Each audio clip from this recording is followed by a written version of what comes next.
Beautiful Dodgers Stadium on an absolutely perfect night here in Southern California. WGN Sports brings you Chicago Cubs baseball. The Cubs trying to end a 5-game losing streak. The Dodgers red hot. They have won their last 4 in a row. Great to have you with us tonight. Jim DeShays and Len Casper with you. The Dodgers took the opener last night 2-1, and all of a sudden the Cubs not only trying to win their first game on this road trip, they're battling a lot of injuries. Yeah, you know, they were able to weather the storm with Morrow and Edwards out of the bullpen for a while, but that has started to show up a little bit. Here's what went down today. Chris Bryant goes to the DL. For the first time in his career, that left shoulder still bugging him, so they decided to shut him down and rest it. Hancock to the DL. Dwayne Underwood, who started last night, option to Iowa up. Luke Farrell is back. He's been bouncing up and down all year long. Same for David Bodie. And Dylan Maples, who's really been throwing the ball well of late. He'll make his first appearance with the Cubs this year. Yeah, you hate being without Bryant. The Cubs do have good depth at that position. Tommy LaStella, Ian Happ, Javi Baez will start there tonight. And, of course, David Bodie could get a couple of starts as well. John Lester will pitch tonight. One of his main jobs is to stop losing streaks. Yeah, well, and who would you rather hand the ball to right now? He has been red hot. He's 4-0 in his last 4 starts with an 0.67 ERA. Likely will be the pitcher of the month in the National League. Last time out against the Dodgers, he went 7 shutout. He only had the 1 strikeout, so balls in play. What does that mean? Opportunities to make plays, and boy, the Cubs were spot on defensively. Really good work behind John in that outing. Yeah, the irony of those numbers is John's probably the person who's going to make adjustments. The Dodgers are probably going to say, do what we did last time and maybe we'll get a little more lucky. Yeah, he did have a fair bit of good luck in that game. There's a lot of hard hit outs. Again, the defense behind him was spectacular. And tonight he's up against Ross Stripling, the talented right-hander. He went into that last start against Lester with this riding a 6-game winning streak. He was good, not good enough because he got no run support. Goes up and down with a fastball, real good breaking stuff. Here are the numbers from his start in Chicago. 6 innings, 8 hits, 3 runs. He didn't walk a man. As a matter of fact, he hasn't walked anybody in his last 4 starts. Cubs start the night 2.5 games back of front-running Milwaukee in the Central. And when we come back, we have sad news to pass along as the Cubs and all of baseball mourning the death of Yosh Kawano. More on that in a moment.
Here in Los Angeles on Monday.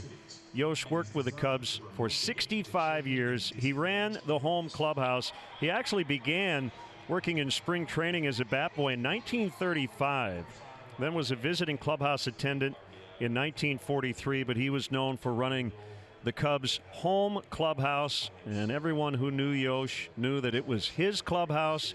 He loved the Cubs dearly, and we will certainly miss him, and a lot of support and thoughts from a lot of his friends going to his friends and family after the passing of Yosh Kawano at age 97. We'll miss you, Yosh.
Definition is brought to you by Xfinity.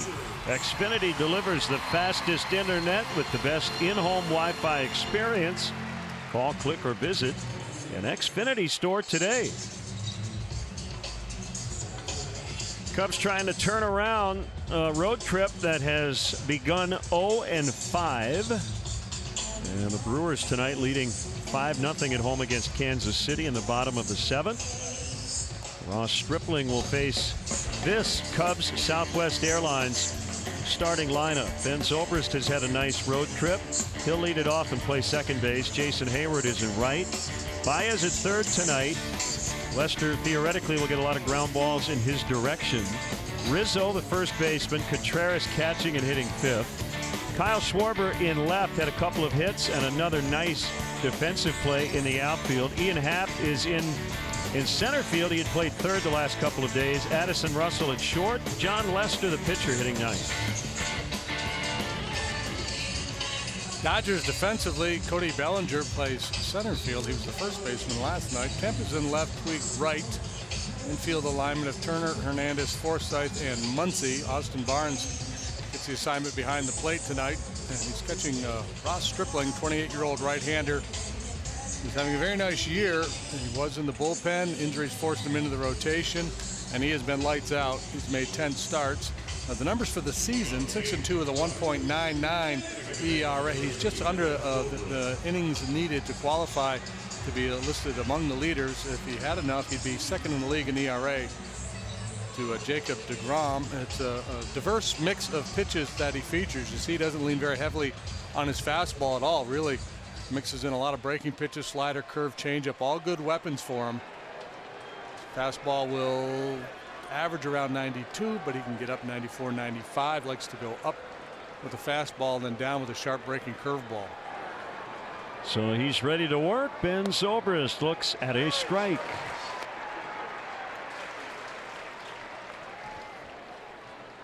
Bill Miller back of the plate. He is the crew chief. Todd Titchener, Alan Porter, and Angel Hernandez on the bases. Down the right field line, that is a foul ball.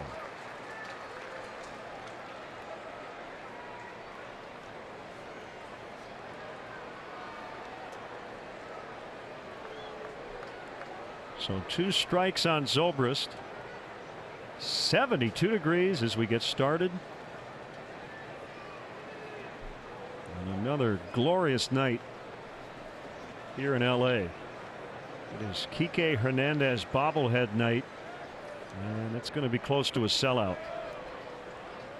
1-2 the count on Zobrist.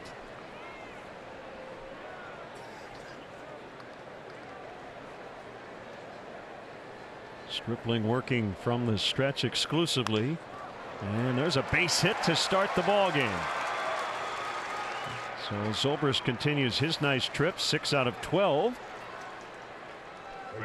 How about a crooked number here in the first inning? That'd be nice. Yeah, set back on that curveball. That would be wonderful. And to do it, you're going to have to do a lot of hitting because he's probably not going to walk anybody. His strikeout to walk ratio is outstanding for the year. He's struck out 85, walked only 11. As a starting pitcher, he struck out 68, walked 5. Over his last 8 starts, he has struck out 61 batters and walked 2. Jason Hayward with a man on, nobody out, takes a strike. After starting this trip with 4 consecutive hits in Cincinnati on Thursday, he is 2 for his last 17, although one of those hits was a go-ahead 2-run double on Sunday. That's Max Muncy over there at first base tonight. Cubs will face lefties the next 2 days. Alex Wood tomorrow night and Clayton Kershaw in the series finale on Thursday. Swing and a miss on a changeup. They were stymied by Kenta Maeda last night. The right-hander went 7 innings and did not allow a run. Yeah, he generated a lot of swings and misses. He struck out 9 in his 7 innings of work. The Cubs really haven't been able to get to a starting pitcher really since Maeda when they faced him in Chicago. Hayward strikes out. I think he thought that ball hit the dirt and then he got a piece of it. But Bill Miller said nope. Let's see. Did hit the dirt, but I guess Jason did not nick it. That's quite possible. Jason heard the ball hit the dirt and thought maybe that was the ball brushing the bat. So Baez playing third tonight. Chris Bryant on the disabled list for the first time in his career. And hopefully it's just a minimum stay on the shelf. Fastball strike. He throws strike 1 over 70% of the time. He ranks number 2 in that department. 6'3", 210.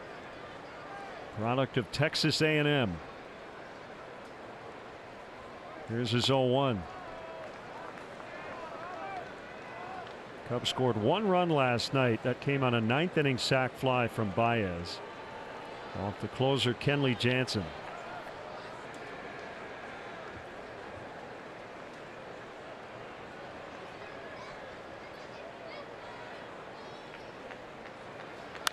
On 1 hit in the air, right field. Puig racing after it. That ball will hit the bottom of the wall. Good read by Zobrist. He will get to third.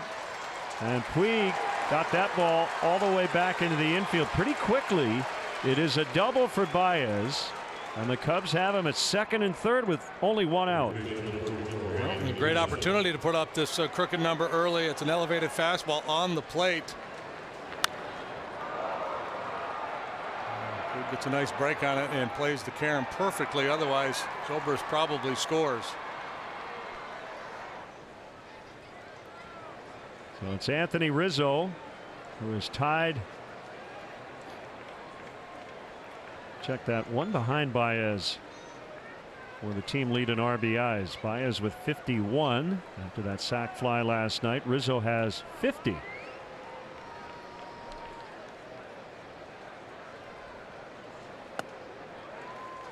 Called strike. It's been a tough go for the offense.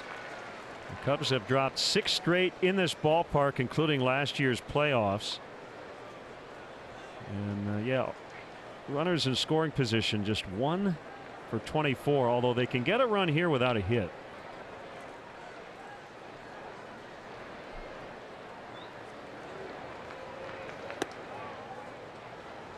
One and one on Rizzo.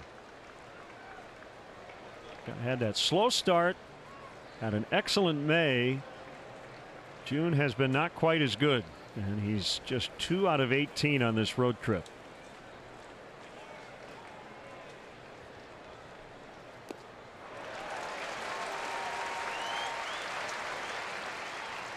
Our Lexus Run Predictor is brought to you by your Chicago area and Northwest Indiana Lexus dealer. A good scoring opportunity. Rizzo's going to have to get it done with 2 strikes.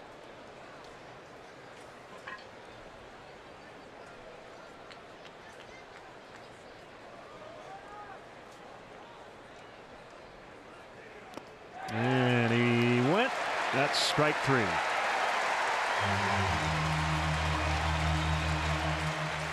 The changeup and the curveball, both swing and miss pitches for Stripling. He's got real good action on that curveball here tonight. Anthony's so good at, battling in these 2-strike counts, but a little overly anxious there. So it will have to be Contreras with 2 outs. 1 for 1 as a pinch hitter, played behind the plate late last night, as Chris Jimenez got the start. Strike 1.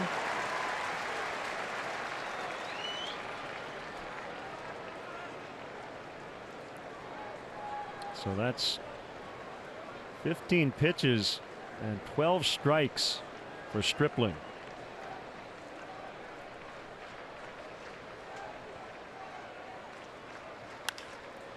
In the air to right, but it'll get out of play. It's an interesting pitching matchup tonight in that Ben Zobrist was asked where would the Cubs be without John Lester this year, and he said probably 3rd or 4th place. And I think if you ask Dave Roberts where the Dodgers would be without Ross Stripling, he might say the same thing with all the injuries they've had to endure.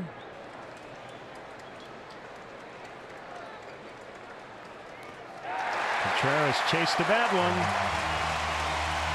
Stripling gets out of it. Dodgers coming up against the lefty Lester when we come back.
bobblehead.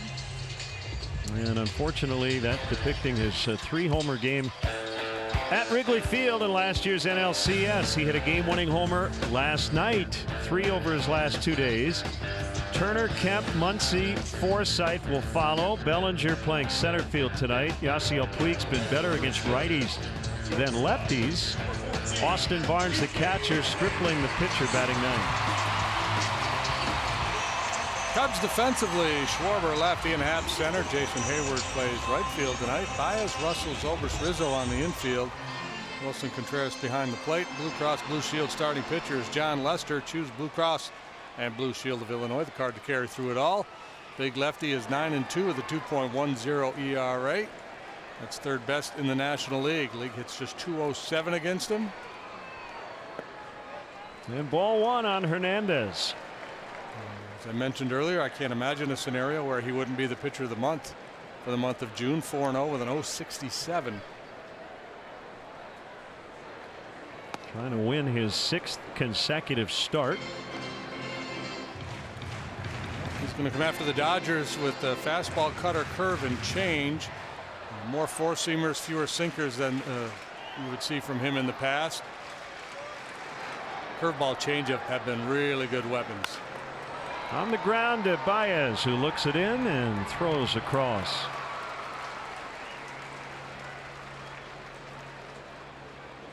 Third baseman, number 10, Justin Turner. And Happ got a couple starts there. And tonight it's Baez.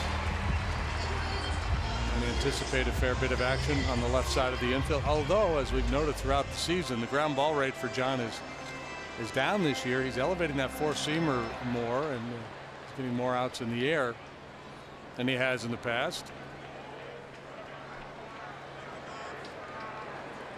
Lester, 34 years old, and the 33-year-old Justin Turner. Fouls out of play. 357 against Southpaws, but in his career, 0 for 16 against Big John. Here's the pitch. He pulled it foul. The Dodgers have won 26 of their last 35. They've lost 1 series in their last 11. That was last week at Wrigley Field. They're home now for a 10-game stay. And this is game 2 of that stretch as Hayward will make the grab. 2 outs. That elevated fastball paying off. The adage we use a lot is not who you play, it's when you play them. And I'd have to say the Cubs probably have caught the Dodgers on the schedule at not a good time. No, you would like to have played them early when they really struggled coming out of the gate. At one point, they were 10 games below 500 if people were giving them up for dead. But, they have been on quite a surge here. The long ball has been such a big part of it. 48 of them in this month of June. In June, 48. Kemp 0 for 2 last night, plus a 14-pitch walk in the first inning against Dwayne Underwood Jr., who was making his big league debut. After the game, Underwood called the battle beautiful and, quote, poetry in motion against a guy he grew up idolizing. Underwood ended up going 4 innings and allowed just 1 run in the loss. Lester breezes through the first on 9 pitches. Gorgeous night in Cali. Scoreless after 1.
Underwood Jr. in his 7th pro season, making his major league debut last night.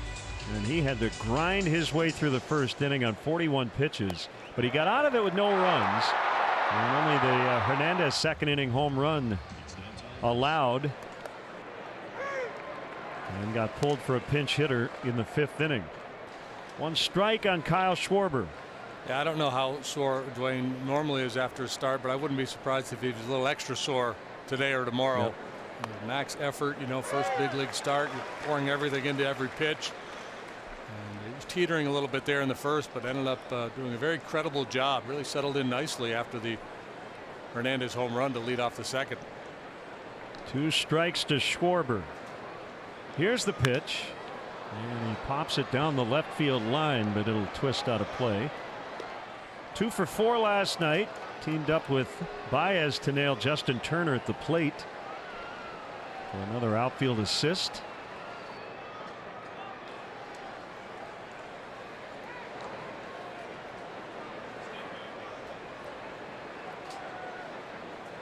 I see Barnes wants this pitch in the dirt, and that's where it was. 1-2.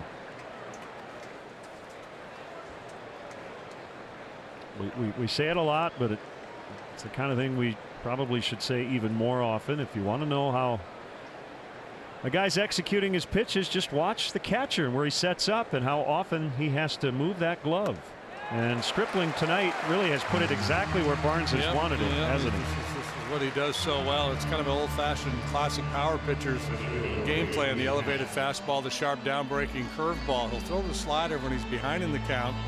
But right now he's vibing heavily on this fastball, curveball, occasional change mix. And he's got a bunch of struggling hitters up there as well. The Cubs over the last 9 games averaging just about 2.5 runs per game. Haps had a nice trip. 6 for 13 with 3 walks. He's playing center field for Almora tonight. I talked to him about playing third base, and he said he has enjoyed it there. He said, I like the infield. Feel a little bit more part of the action. And he said he really enjoyed watching Underwood work from that vantage point last night.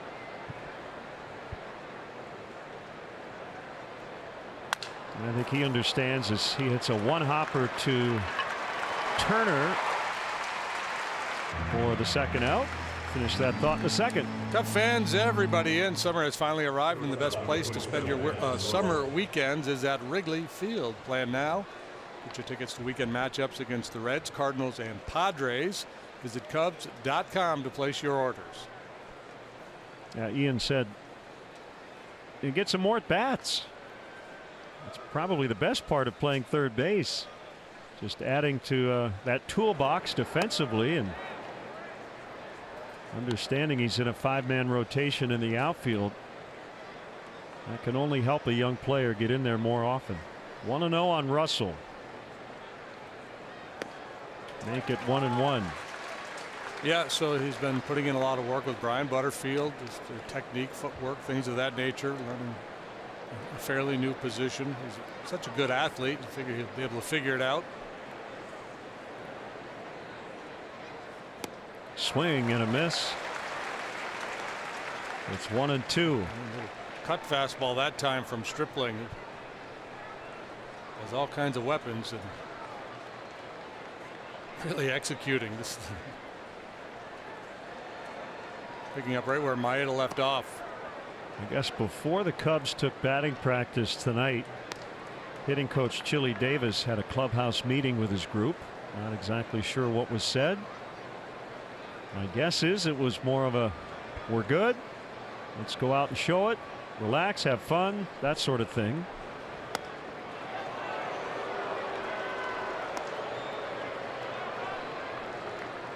Three and two.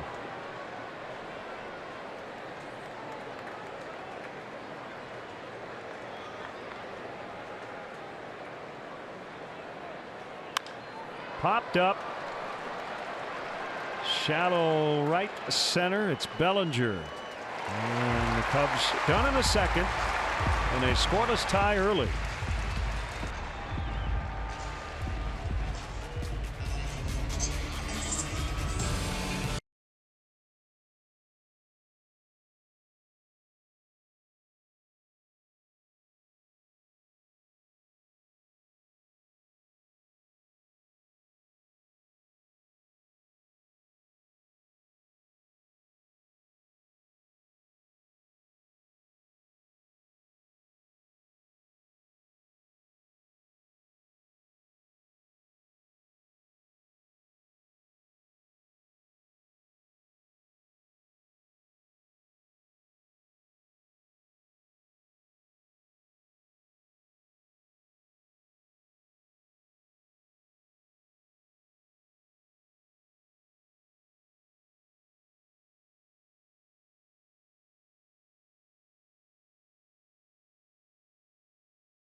Momentum brought to you by First Midwest Bank. June has been good to John Lester, and he's returned the favor. Yeah, I'll say. Perfect 4 for 4 with an 0.67 ERA. First Midwest Bank Connect with a momentum maker today. I guess his job is to stop the momentum, right? The Cubs have lost their first 5 games on this trip. Max Muncy takes ball 1, something he's good at doing. He has walked 7 times in 4 games against Cubs pitching. Yeah, look at those numbers, man. Base percentage just below 400, slugging almost 600. It's a home run about every 11 at bats.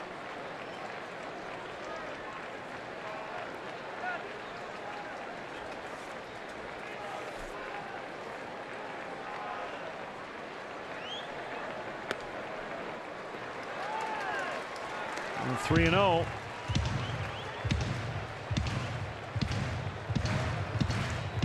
Cubs are 12-3 in John's 15 starts. He's rattled off 5 consecutive W's.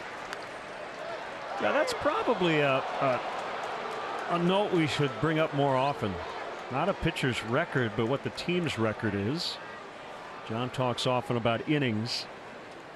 He's that old school, if I can give you 200 innings, I feel like I've somewhat done my job. Yeah, and you know, and we talk so much about the starting pitcher's job is to quote unquote keep his team in the game, and if your team is 12-3 when you've been the starting pitcher, then you've probably done that unless they're scoring all kinds of runs for you.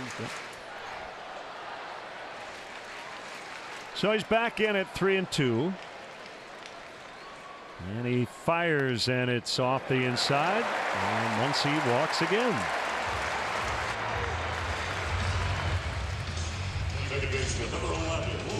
Cub fans, check out the WGN Sports Game Zone to connect to all the up-to-the-minute stats and information while you watch from home. Game Zone is sponsored by The Great Escape. Tools, patio furniture, hot tubs, and more. Escape your everyday. Shop The Great Escape.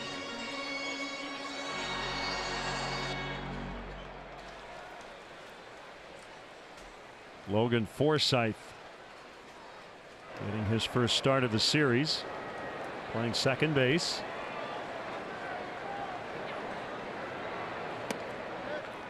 First pitch missed a little bit low. All kinds of stuff going on with the Cubs. We mentioned the DL moves, Bryant and Hancock. The aforementioned Dwayne Underwood heading back to AAA Iowa. Yu Darvish has rejoined the team after his rehab start in South Bend. And the Cubs won't know what his next outing will look like until he has another bullpen session here in LA. Brandon Morrow, the closer, hopes to be activated tomorrow. So Morrow tomorrow, and Carl Edwards Jr. might be nearing a minor league rehab assignment. Cubs tonight have 9 guys in the bullpen. They've got 8 on the DL. Rosario and Bass likely not good to go tonight. 2-2 on Forsythe. Still a lot of options out there for Joe. He needs to make a move to the pen, including Dylan Maples. We mentioned him in our open. Called up. Been on a really nice roll down at AAA. One of the best arms in the organization. Luke Farrell returns.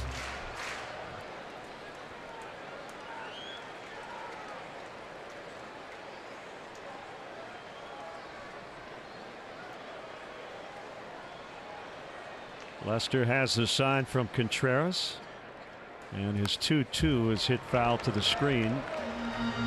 In that last start, when he went 7 innings and did not allow a run, he gave up 13 hard hit balls. That's an exit velocity of at least 95 miles an hour. The most against him in a start over his last 3 seasons, but the defense made all the plays.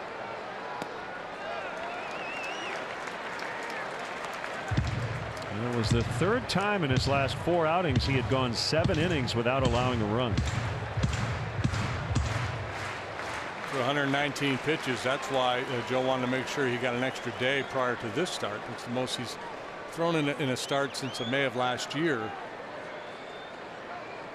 There goes Muncy. Swing and a miss. The throw to second is a little late on a bounced throw, and Muncy's got his second steal.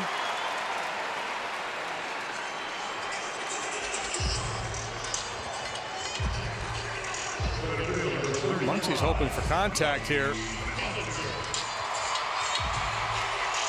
Doesn't get it, and you would think with Contreras back there it would be an easy play at second base, but Muncy manages to beat it. Contreras didn't get off a typically strong throw. Here's Cody Bellinger, the center fielder, 1 for 3 with a double in the opener. National League Rookie of the Year last year.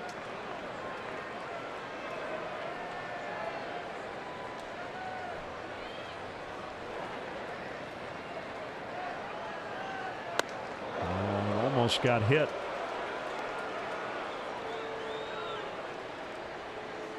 Dodgers better against right-handed pitching than left, hitting just .229 against left-handed pitching. Check that, .234.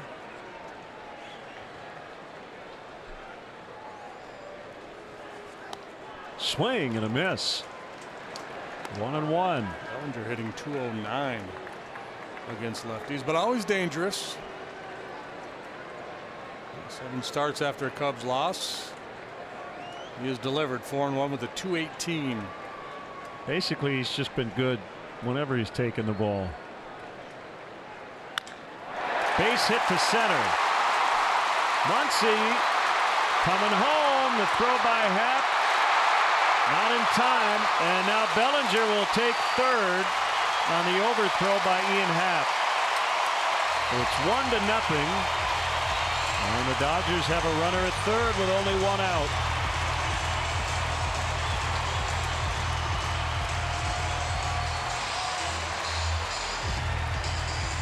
The worst part of this whole deal is the fact that it was a single turned into a triple.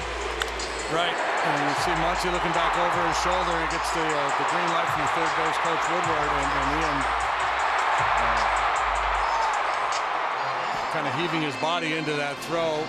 Contreras not able to block it because he's thinking pick and throw to second base. So it'll be advance on the throw, error on Happ, and then Lester recovers the ball behind home plate, and he wanted no part of trying to make that throw to third base. Infield in against Yasiel Puig, who takes inside.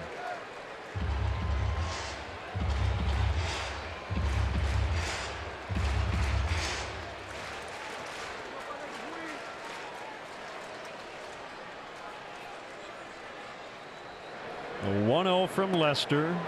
Inside again. You know, there are times in a ball game if you're the outfielder in that situation, you're going to sell out, you're going to heave it, you're going to give it everything you've got.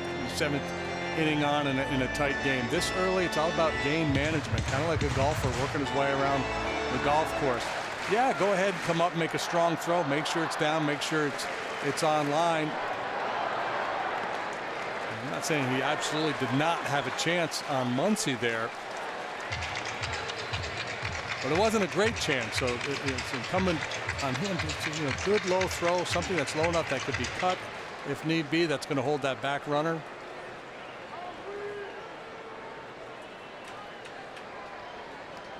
Three and 0 to Puig. Here it comes. Ground ball to third. They've got Bellinger caught. And Baez will tag him out. Throw to first. Out to end the inning. Javier Baez doing his thing. That was a 3-0 pitch, and Puig ends up basically hitting into a double play. He got him.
on the scoreboard, but they were set up to have a bigger inning. Here's a real nice play by Baez. It's good base running by Bellinger not to just run into the out. So he's trying to get into a rundown so Puig can get himself into scoring position.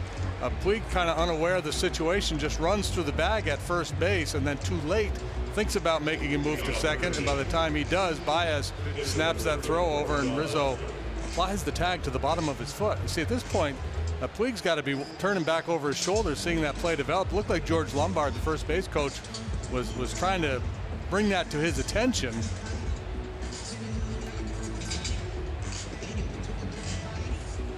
So 1-0 LA. And it's Lester to lead off the third.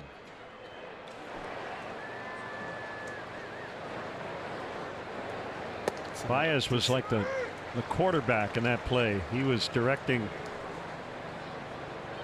Contreras, and then and that great pass over to Rizzo, so to speak. Not to be mean-spirited, but if you have a match between the baseball instincts of Baez and Puig, that's going to be pretty lopsided. Yep. 2 strikes on Lester. Here's the pitch. It's outside.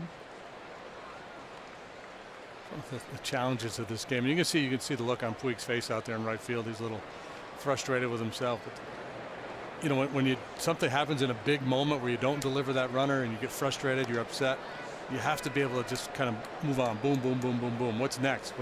What's in front of me, not what just transpired behind me.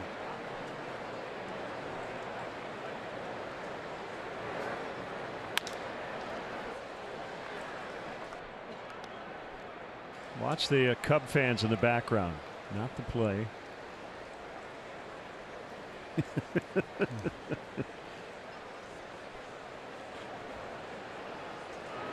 See if they have that energy in the bottom of the 8th.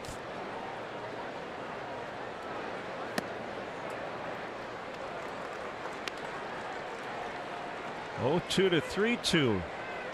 These guys, they got their gloves on and they're fired up, ready to go. Perfect night for baseball. One bounce to Muncy for the out.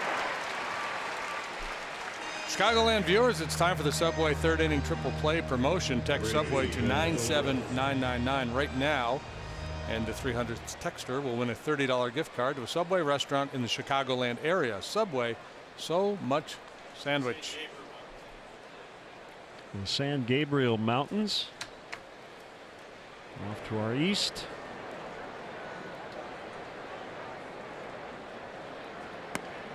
Zobrist started the game with a base hit. Cubs had a second and third one-out chance in the first inning, and Stripling got out of it.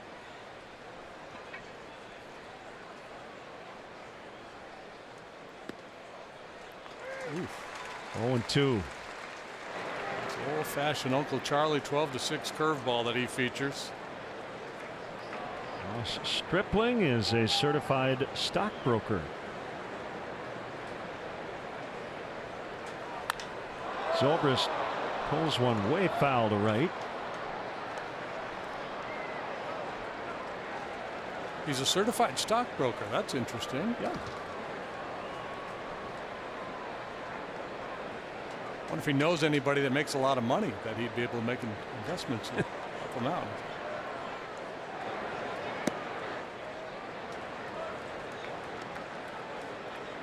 Well, frustrating loss for the Cubs last night, mostly because it's the 5th one in a row, but they had 2 first and second nobody out opportunities and didn't cash those in.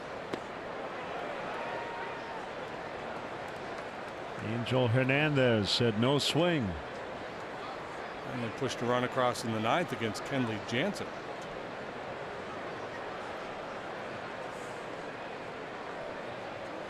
Joe's count wondering issues. Zoe wondering what the count is. He thinks it's 3-2. Kyle thinks it's 3-2.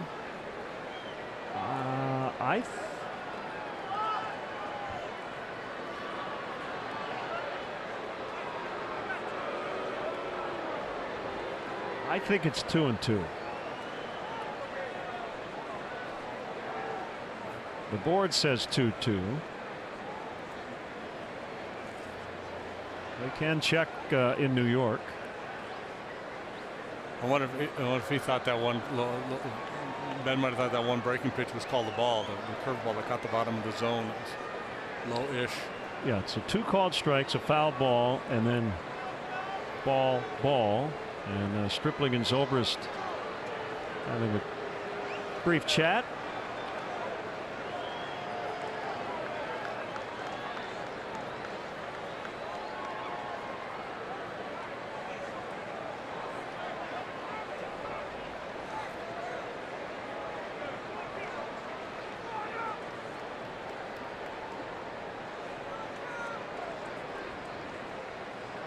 We'll split the difference. The 2.5-2 pitch.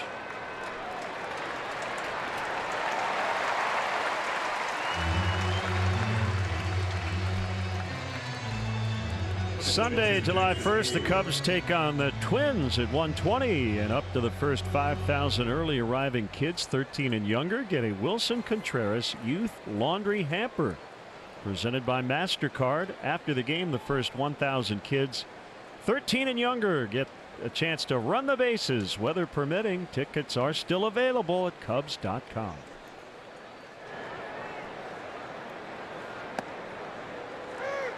Strike called.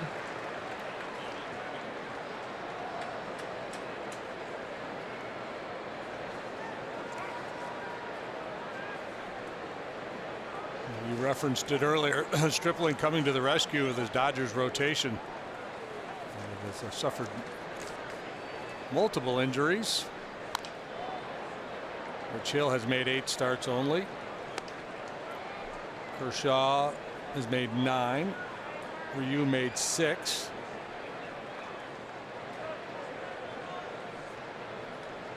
Walker Buehler joined the rotation, was really good. Then he got hurt. He's 4-1 with a 263. He made 9. Ground ball where nobody is standing. And Hernandez, just for good measure, makes a diving play at shallow left. Hayward has a base hit. Yeah, Hayward gets a lot of hits in this direction, but they're usually in the air, line drives and deep drives to left center. But he does this on occasion, and wouldn't be surprised to see some teams start to play 2 guys on that side of the infield, play a more traditional alignment against him.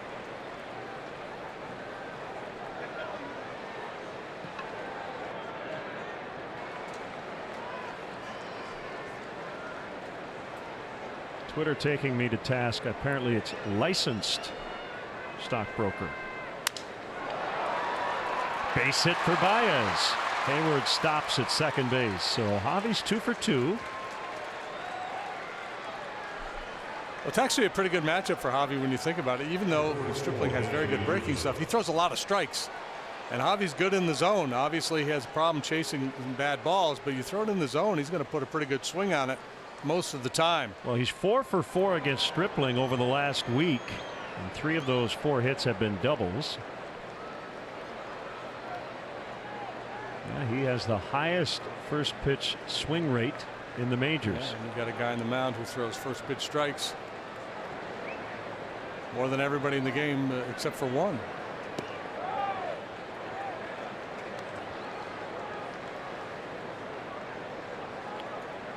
Rizzo struck out second and third, 1 out in the first. Now bats with 2 on, 2 out in the third. Well, sooner or later he'll get hot again. Sooner would be preferable.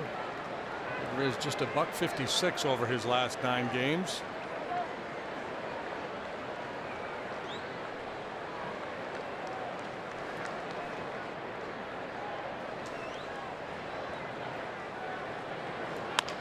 Ground ball right to Forsythe in shallow right. Cubs have left 4 on base through 3. We go to the bottom of the third. It's the Dodgers 1 and the Cubs nothing.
1-0. 8-9-1. Barnes, Stripling, and Hernandez versus John Lester. And strike one to Austin Barnes. He's got the Craig Biggio skill set working this year. 25 starts back of the plate. He's made 6 starts at second base. Had a real nice year offensively last season. Was among the top catchers in the game in terms of his OPS. But so far this year, I don't have a whole lot of OP or S.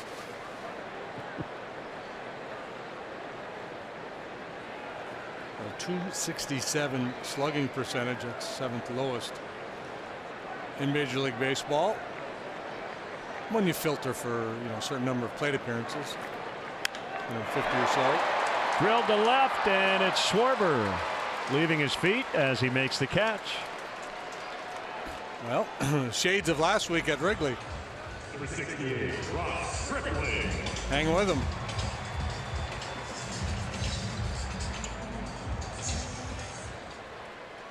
Cubs not getting a lot of help elsewhere tonight. Milwaukee beat Kansas City 5-1.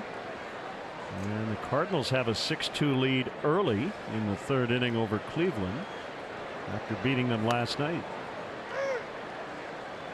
Yeah, it's reasonable to expect a little help from Cleveland. That Kansas City club, my goodness. Yep. They're on that once a week program in terms of wins. Royals now 31 games under 500, 24-55.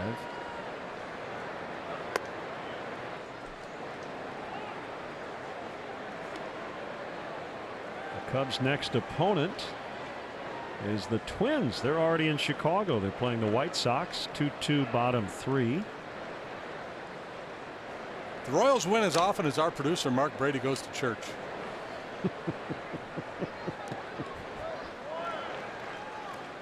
2-2.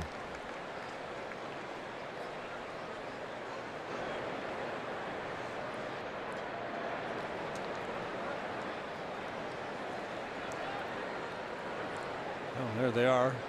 You know what they are? They're mired. They are mired. They are yes. mired. The division's mired except for Cleveland. 3-2 on Stripling. Funny, we had a conversation. You may or may not remember this. You probably would, because you tend to remember a lot more than I do. But we had a conversation in spring training. 2 down. About which team would you guarantee is going to win their division? Remember that conversation where you feel most comfortable about is going to win their division at the end of the season? Do you remember? Did we say Cleveland? I don't think I did. I must have. But for some reason, I like the Nationals. It was Nationals, the Indians, and maybe the Dodgers. Although you like the Diamondbacks even in spring training. What about the Astros? Yeah, there are actually a lot of good choices when you go back to spring training. Yeah, but in the NL East has been, for me, maybe the most surprising with Atlanta and Philadelphia. Right? Most people thought that if anybody gave the Nationals a run, it would be the Mets. Nationals lost again today. They're really scuffling.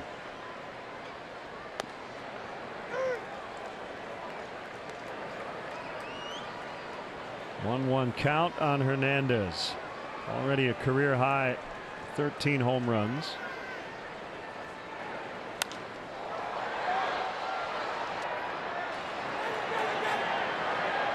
Baez will make the play. Contreras almost hit him with a mask as he was going to make the play as well. And John Lester says, I'll grab the mask. We're good. 1-0 LA after 3.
More choices than ever at participating locations for a limited time.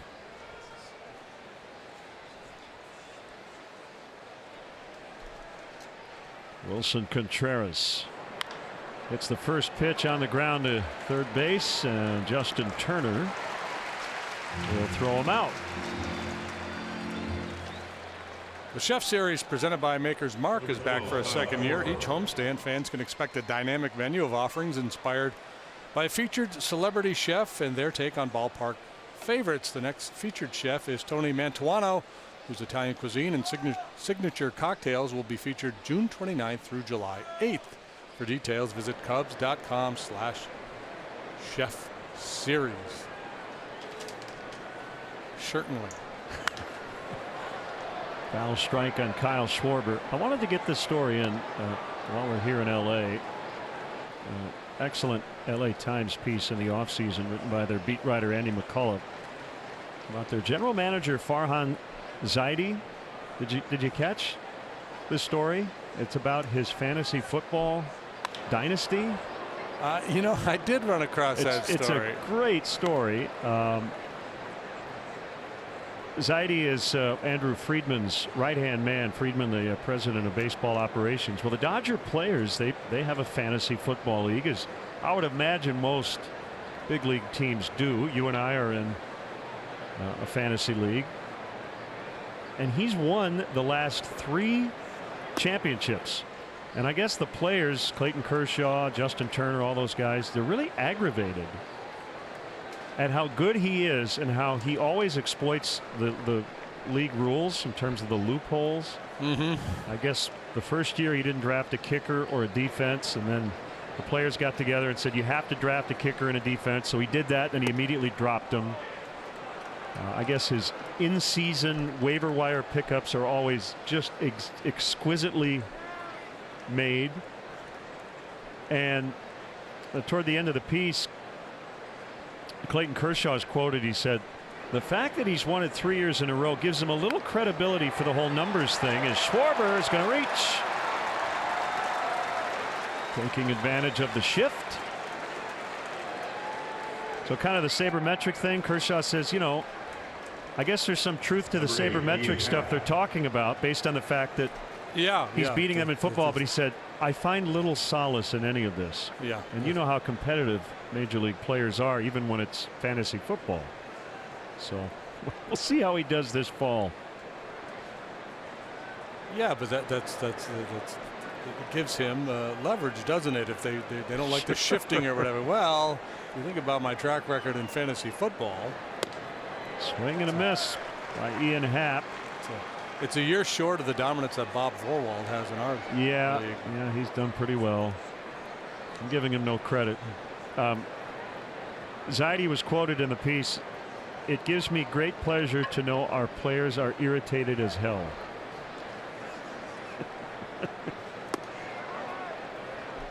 1-1. So I think it also talks about it speaks to the evolution of the relationship between players and management in the game. Years ago, players and management would not be in the same fantasy football league together. Well, the other part is a couple of players wanted him basically kicked out of the league. And I guess Kershaw said, no. We cannot kick him out of the league until somebody knocks him off. He's like, this is about pride now. They want him kicked out of the league because he wins? Well, I think a little of that, and I think they're sick of him beating them. Yeah, and I think a couple guys were like, no, we have to beat him first. Of course you do. You can't. I would take my ball and go home mentality. It's not like playing Candyland with your kids. We're going to let them win. Right.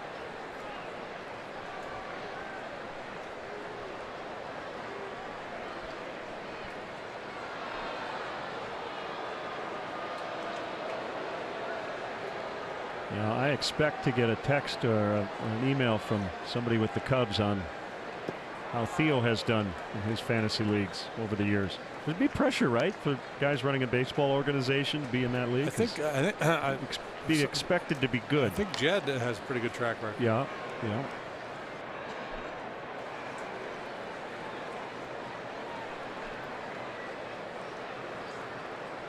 Cubs down 1-0, fourth inning. Schwarber at first, and it's 2-2 on Happ. There goes Schwarber. The pitch is a ball. The throw in time. And Baez-like tag by Hernandez.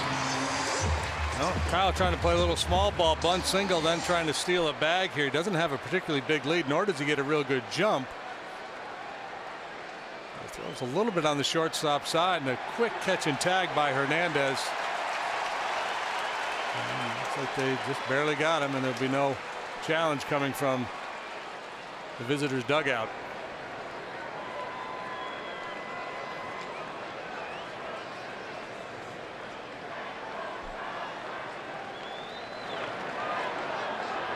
Three-2. He walked him.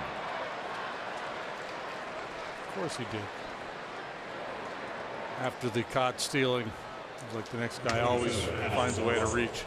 Hey, Cub fans, don't forget to check out the Cubs blog at WGNTV.com, presented by Nationwide's Jeff Vukovich. Go to jeffvuk.com or follow him on social media. Nationwide is on your side.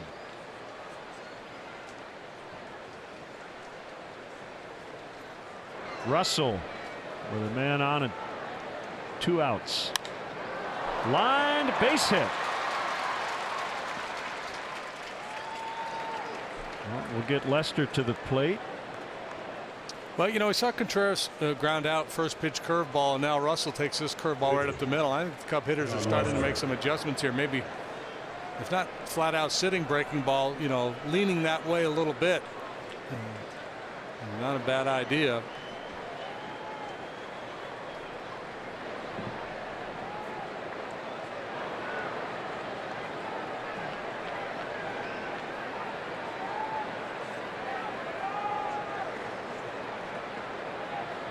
Don't do much damage on his breaking pitch.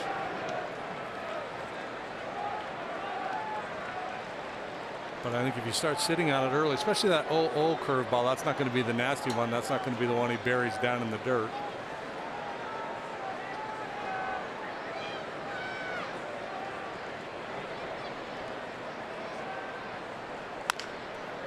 Toward right. Ooh, nice play, Muncy. That was a tricky hop.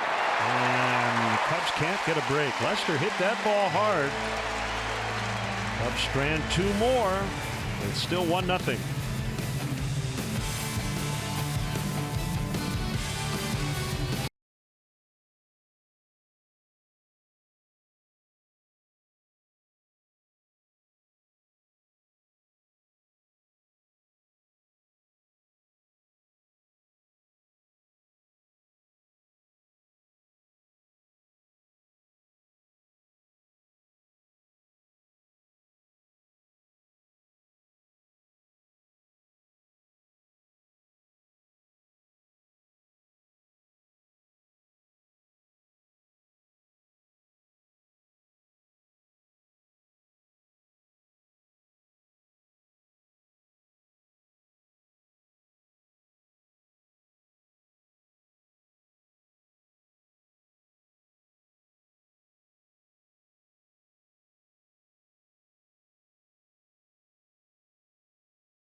Budweiser reminds you to drink wiser. The 2018 Camping World MLB All-Star Ballot is now open. and exclusively online. Make sure you vote your favorite Cubs. Cubs.com/vote. You can catch all the excitement of the 89th MLB All-Star Game presented by MasterCard on July 17th.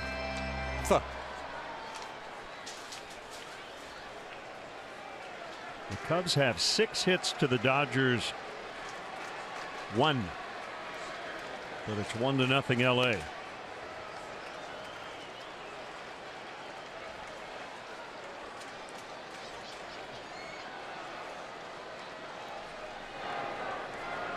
Turner batting second tonight. That is a strike.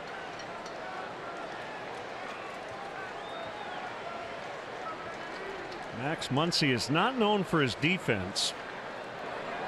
They're doing some defensive drills at first base before batting practice tonight. Paid off as he made a real nice play to get Lester.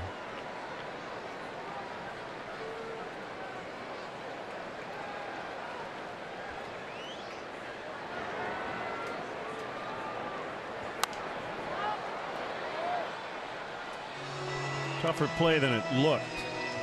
He's hit the ball in his direction a couple times tonight. It's got a little top spin and then an in-between hop. It's proven to be problematic.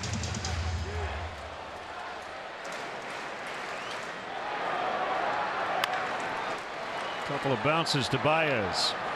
And he gets Turner. Let's step aside and see what's coming up on WGN. Number 27, Matt Farrell.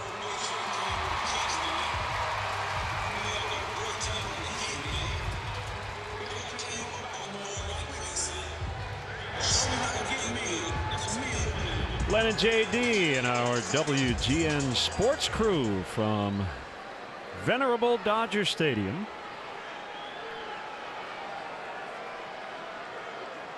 The Angels called it Chavez Ravine when they played here in the early 60s. They didn't want their home called Dodger Stadium.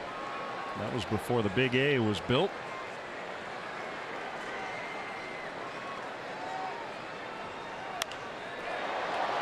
Happ coming on, and he'll get it.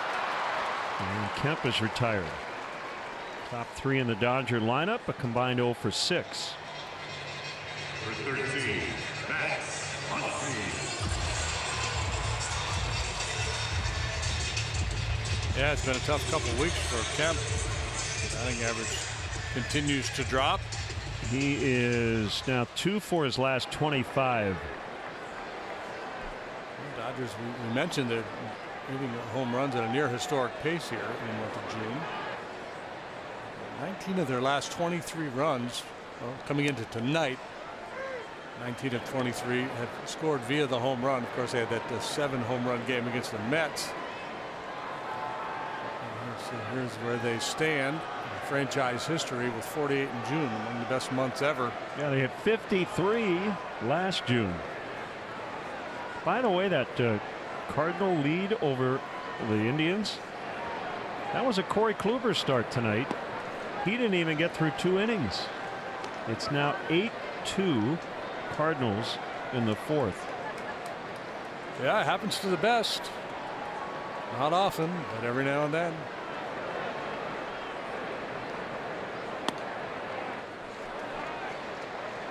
Two and 1 the count.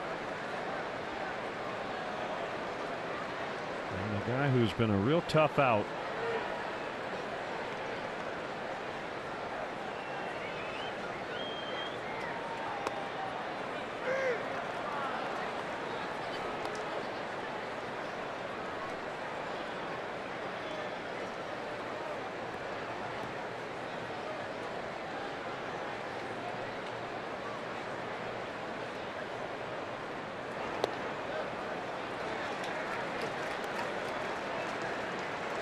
Getting to the point where every time Muncy bats, you just want to say, can we just start 3-2?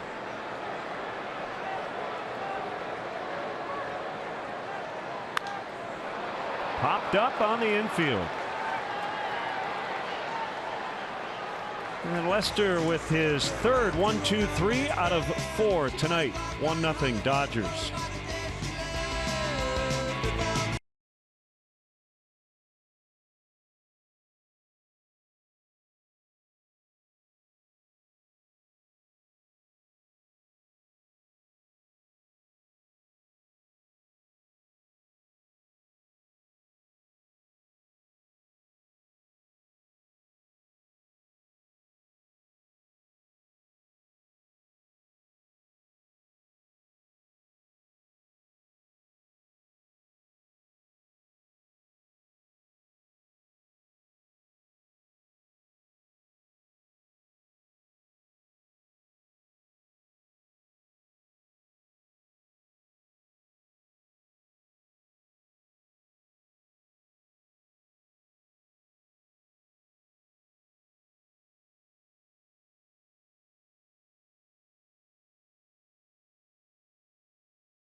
kind of fun. This is Michael Hermosillo, the right fielder for the Angels, with a noble effort. No baseball, but a tremendous gamey effort and a very nice dismount. Sticks to landing, 9.6.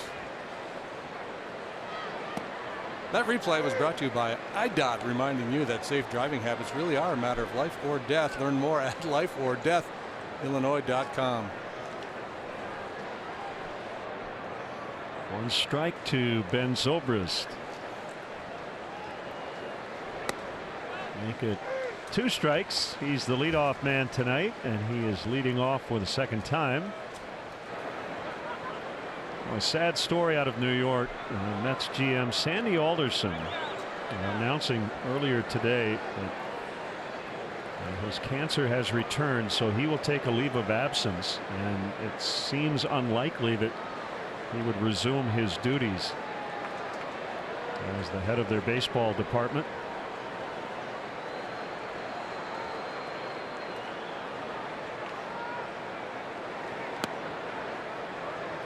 One and 2 on Zobrist.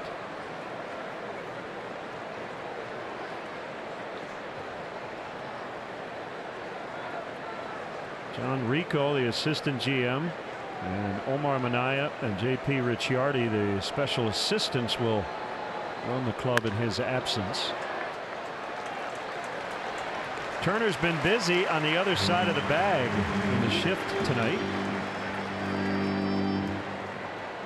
Really in this series, for that matter. Cubs fans, show your team pride with Cubs checking and an official Cubs MasterCard debit card, only available at your local Wintrust Community Bank. Go to wintrust.com/Cubs to learn more. Member FDIC. The way this game started, it looked like Stripling was going to strike out 15. He had first 4 outs recorded via the strikeout. He hasn't struck out anybody since then. But he's put it on the ground a fair bit, and that's in keeping with his profile as well.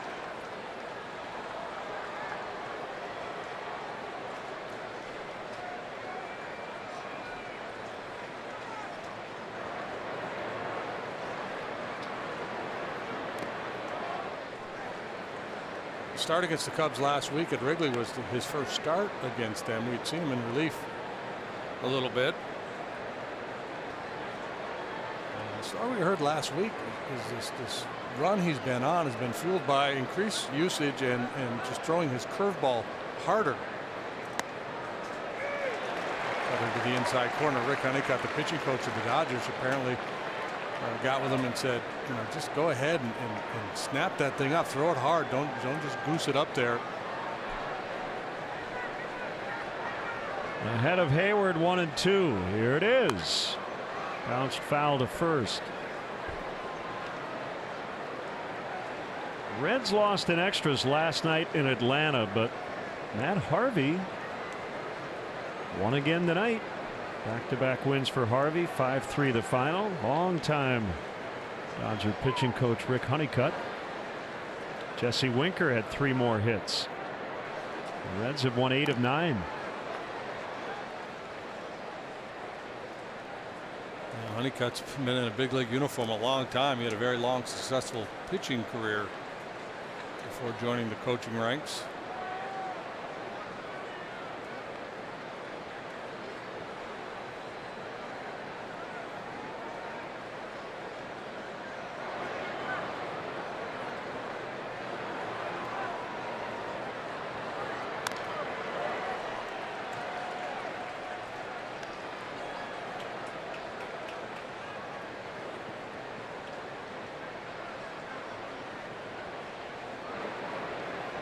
Baez on deck, already 2 for 2.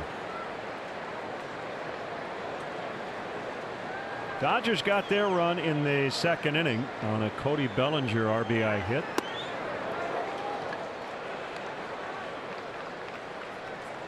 So Brewers win tonight over the Royals 5-1. Freddie Peralta, a young kid with another brilliant start. He's 3-0 now. 7 1-hit innings, shutout ball, punched out 10. The Brewers put Lorenzo Cain, their center fielder, on the DL with a groin injury, and have promoted Keon Broxton.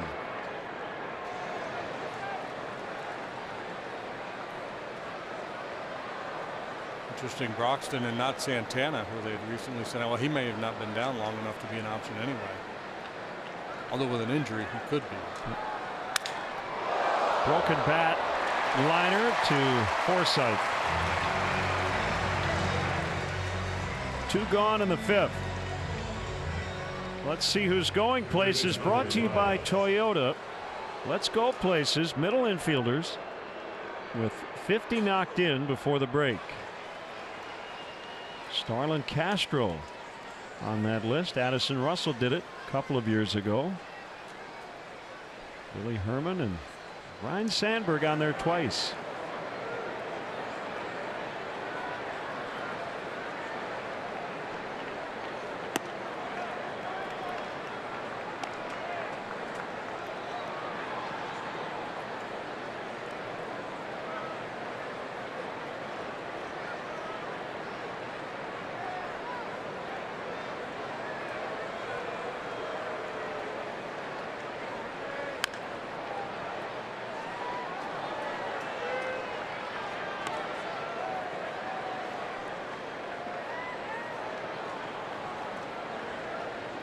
Peralta kid is now 3-0 with a 159 for Milwaukee. He's made 4 starts.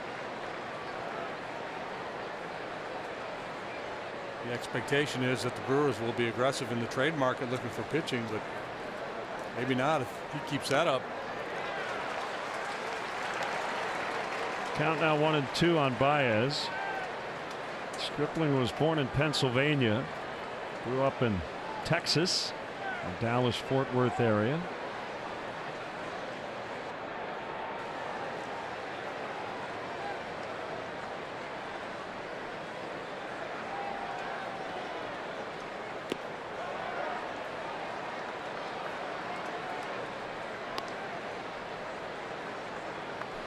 Did not pitch in 2014 in the minor leagues due to Tommy John surgery.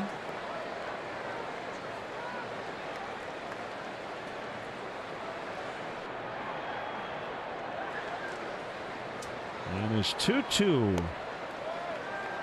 It's full. I'll be showing a great restraint right there. Let's see if we can maintain that approach on 3-2. This is an interesting pitch here. Stripling, who hardly ever walks anybody. Hammered out into deep right center. Did he get all of it? He got enough. We're tied at 1. That was interesting. And Baez now 5 for 5 against Stripling this season. Have a night, Javi. Double, single, opposite field, game tying home run. Number 15 for him. It comes here with 2 outs in the 5th, and Stripling decides to give in. The fastball looked like they were trying to go outer third and down around the knees, and it just floats right out over the middle of the plate. And Baez, Ramey cackles that tomato.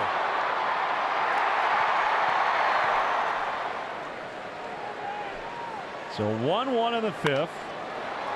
Rizzo hits a towering pop fly, medium depth and right, and it's Yasiel Puig to cradle it. So Baez beats Stripling yet again, and we'll head to the bottom of the 5th on the West Coast. Tied at 1.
How far did it fly? The distance of the Baez home run, 402 feet.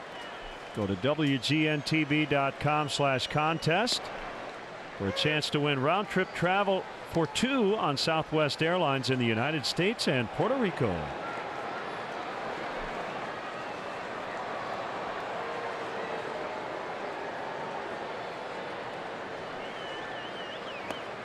0-2 on Forsythe. Good curveball.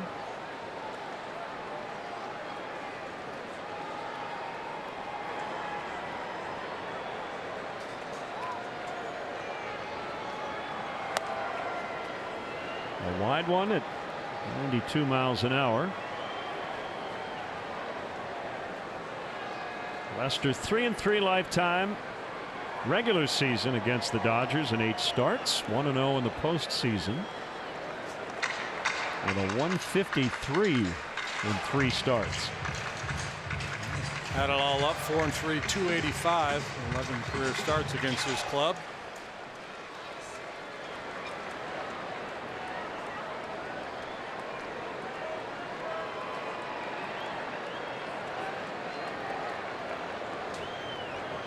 He struck him out for the second time tonight. In fact, his only 2 strikeouts have been against Forsythe.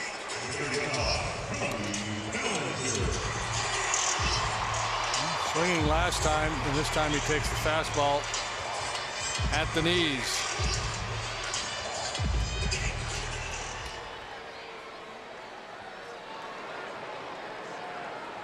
John came into this one with an ERA of 2.10. 2 runs and change better than what he posted last year.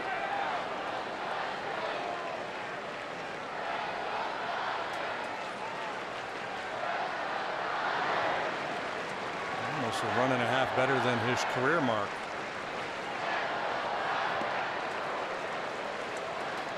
Two strikes to Bellinger.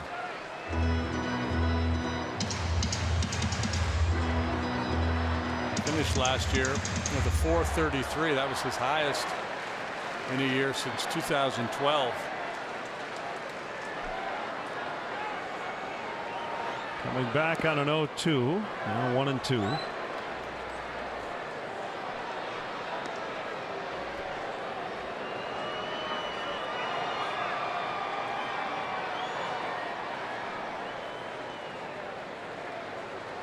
John's had a chance to catch up with his longtime battery mate David Ross. He's calling the first 3 games of this series for ESPN. Always good to see Rossi.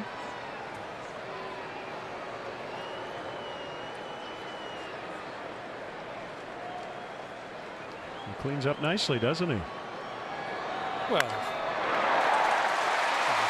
star of stage and screen now.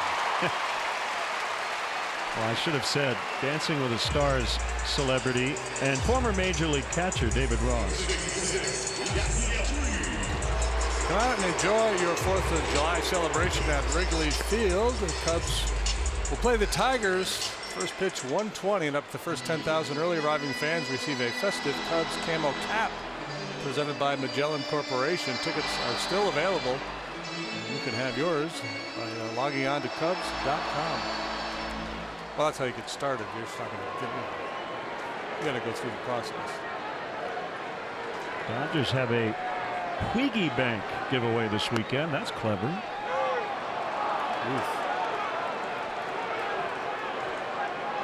He's not a fan of that call. S.L. Puig was featured in the ESPN magazine's The Body issue. Can't really blame him there. I saw the tweet about it. I did not see the actual spread. Did you? I just read the articles.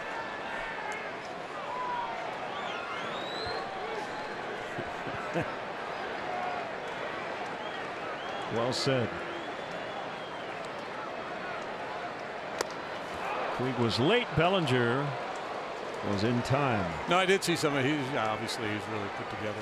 Javi was in that last year, right? Yeah, Jake Arrieta previously.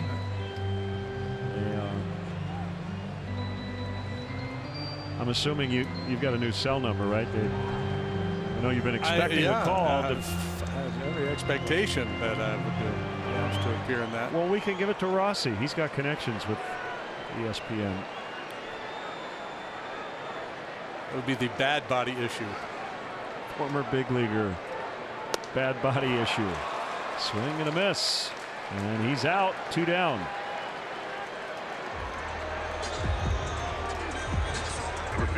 Well, the dad bod, that's in, right? Or is that past? Is that fad gone now?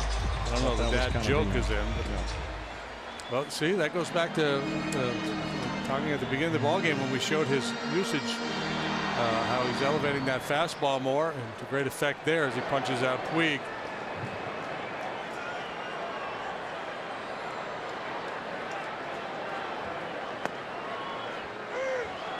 Strike on Austin Barnes. Barnes hit it hard last time on a line, but right to Schwarber. Bellinger's getting a little sassy down there at first base, taking an aggressive lead.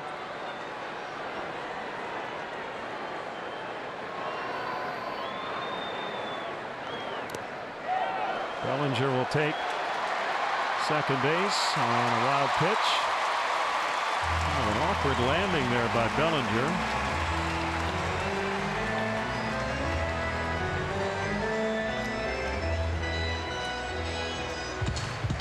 Bit of a bumpy landing here.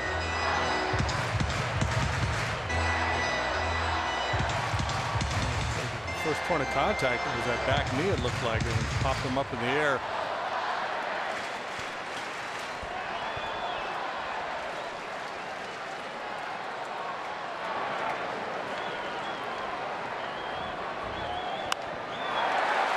Center field and a base hit. And that wild pitch comes back to haunt Lester. Austin Barnes makes it 2-1. Well, Barnes would argue he had that coming after the solid contact he made last time turned into an out. This time, this little pooch shot into shallow center field.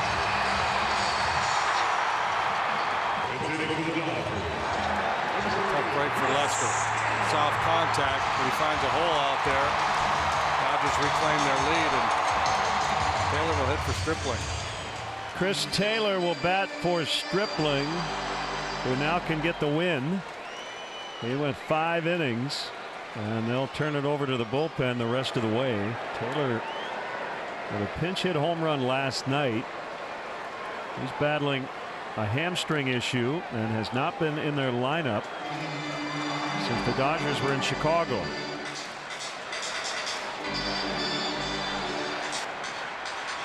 Pinch hit home run's been an issue for Cubs pitching the last couple of games. Reds hit 2 of them on Sunday, and then Taylor last night.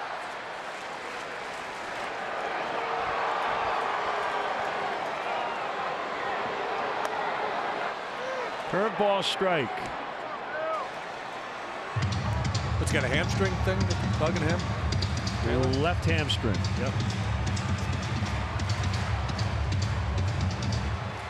So relegated to pinch hitting duty here last couple of days.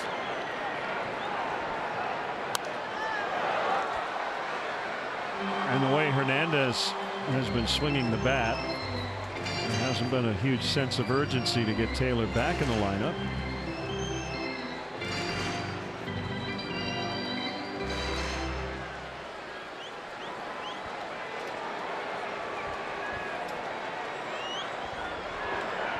One ball and 2 strikes.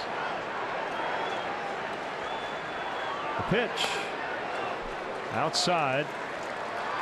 2-2.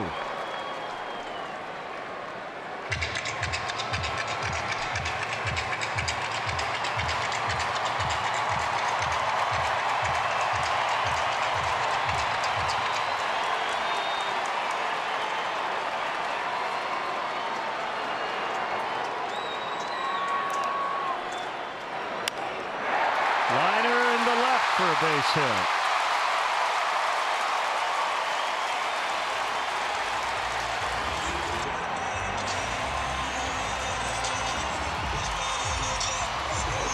Big crowd here tonight, as there almost always is at Dodger Stadium, and they're enjoying this little rally they're putting together. Dodgers averaging better than 46,000 per game here at home, tops in the major leagues.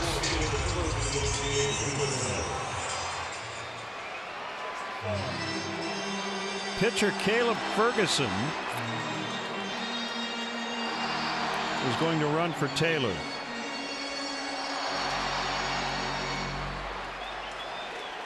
Be careful with this first one.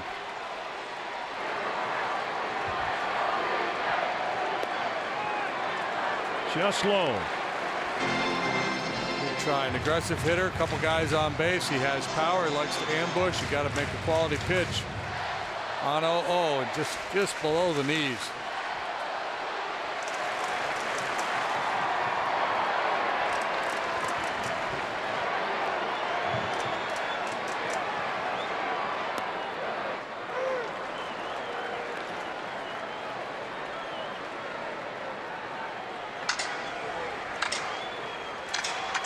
Hernandez's family in attendance tonight. They were on the field before the game, and they have a deal here right before the first pitch. They have a guest or a celebrity say to the crowd, it's time for Dodger baseball, and it was the Hernandez family having the honors tonight.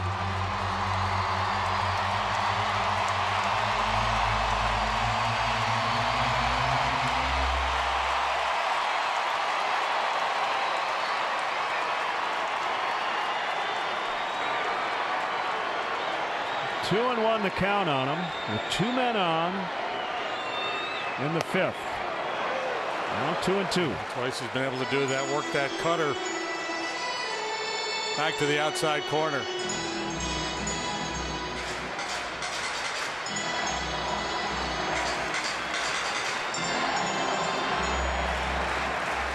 That is a tough-minded competitor, man. He doesn't yield, always trying to make a pitcher's pitch.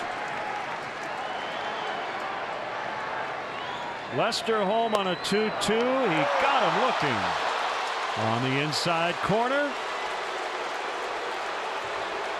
So after the Cubs tied it on the Baez home run, Austin Barnes gives them the lead again. We go to the 6th. It's 2-1 Dodgers.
.30 start Wrigley's Summer Fun, hosted by Dan Roan, followed by the Cubs hosting the Minnesota Twins. Hey, it's Walter White. Hey, it's Tim Watley. Ryan Cranston enjoying the ball game from some pretty good seats. Yimi Garcia, the right-hander here in the 6th. Fastball 93 to 95. Slider about 40% of the time. Also occasional changeup and cutter. Ball 1 to Contreras. A little bit of a short arm delivery, pushes it up there. Really adds a little deception.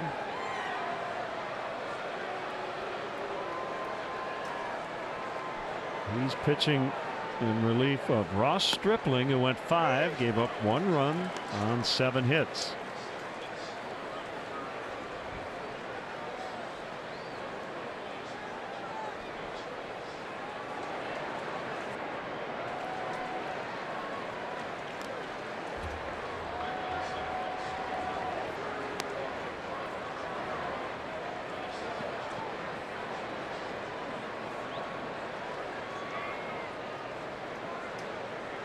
John Lester and Mike Borzello talk things over in the Cubs dugout. Hard hit ground ball into left.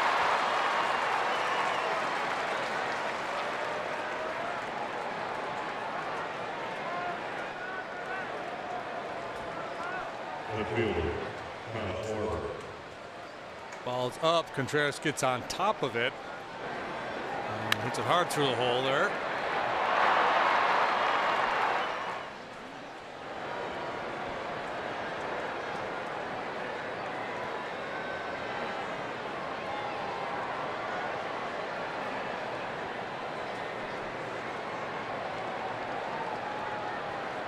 Schwarber batting with a man on and nobody out, and Garcia will check on Contreras.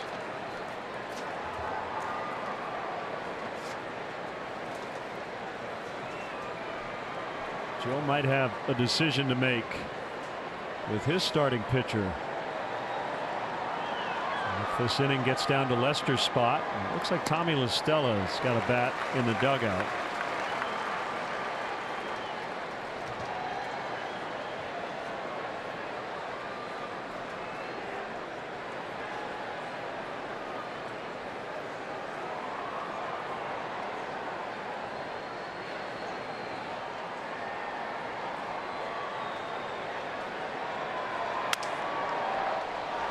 Little flare, this could drop, and it is caught by Hernandez.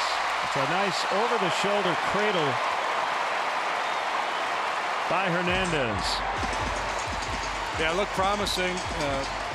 Hernandez was in, and it's a very difficult angle. If you're playing a normal shortstop position, obviously this is a much easier play. He was towards the line and way in, didn't have a real good angle, had a long way to go and great concentration. Make that old over-the-shoulder grab.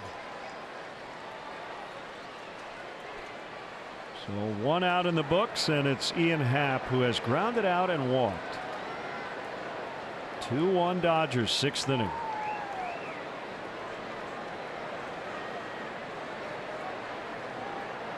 The pitch outside for a ball.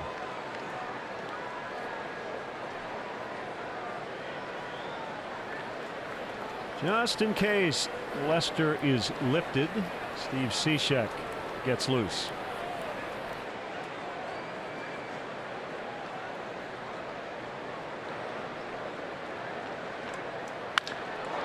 Drilled out into deep right.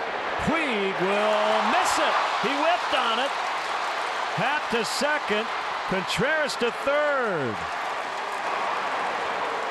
I don't know if he actually touched it. It looked like he got there in time, but he did not make the play. Yeah, he was playing very deep to begin with. Otherwise, he would have had no shot at all on this ball. But because he was so deep, he was in position to make the play. Maybe the lights got him a little bit. He just missed it. Yeah, just off the top of his glove.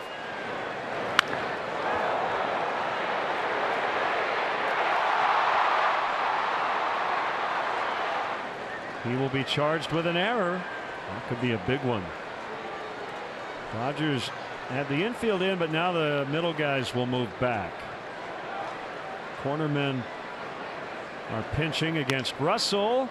And that'll get it done. Tough play and no play. Infield hit. Tie ball game. 2-2.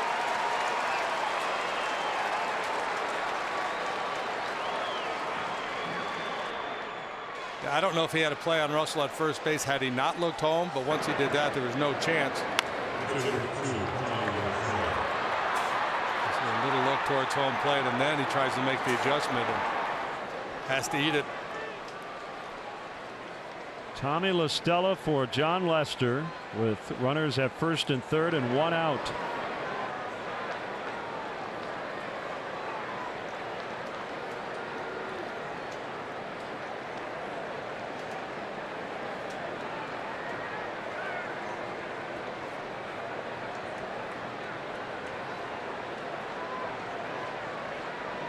Puig with his hands on his knees.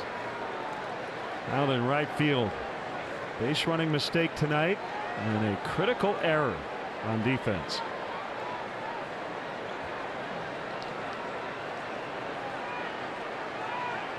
So Stella at the very least would love to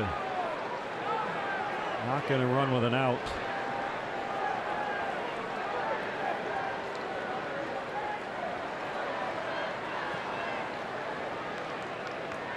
He got off to a great start pinch hitting. He's just 3 for his last 19 in this situation.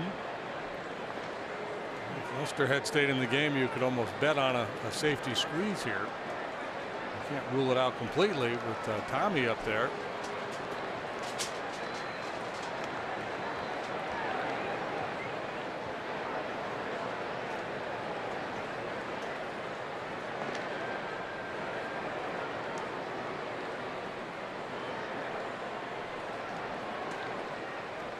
Edward Paredes, a left-hander up for the Dodgers.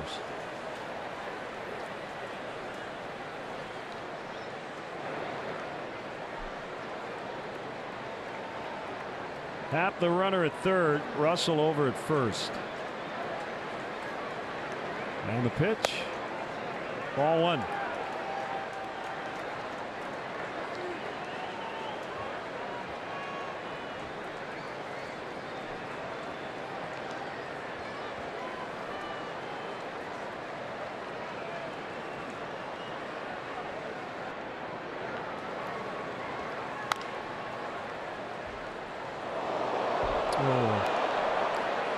Unfortunately, a photographer got hit by that foul ball in the well, and hopefully he's okay.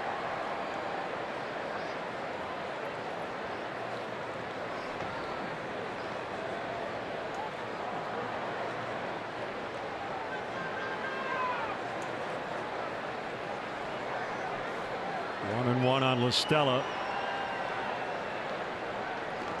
And a throw over, Russell back.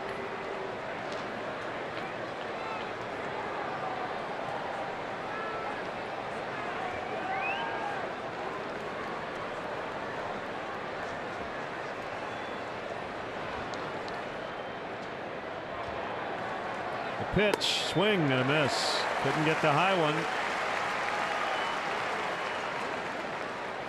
Contact here paramount. Runner at third, less than 2 outs. Yeah, a lot of times a hitter in this situation will look for a ball up. They can hit the fly ball to get that man home, but that was higher than high. He got him.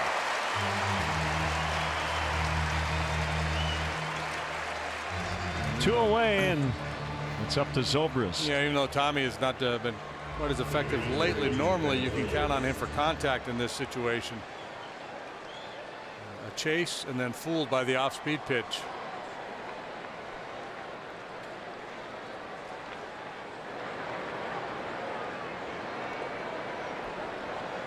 It will not be Garcia. Dave Roberts is out, and he wants the left-hander Paredes. So Zobrist will have to get his other batting helmet and hit from the right side. Cubs have tied it 2-2, trying to take the lead when we come back.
That is the Triptides with Colors.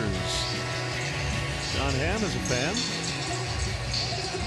He's also got a Cardinal hat on. Yeah, he's a big Cardinal fan. Here's Edward Paredes. Yeah, he's pitched 10 times at the big league level this year, and he's got an ERA of 0. He's not a hard thrower. He's a below average in terms of velocity. Throws a lot of sliders and changeup.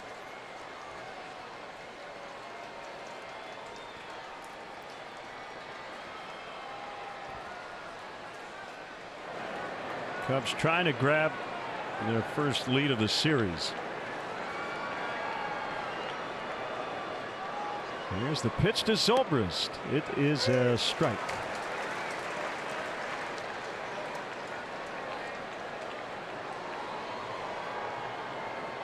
Was that slider almost 70% of the time. Make that 89-mile-an-hour fastball play up a little bit.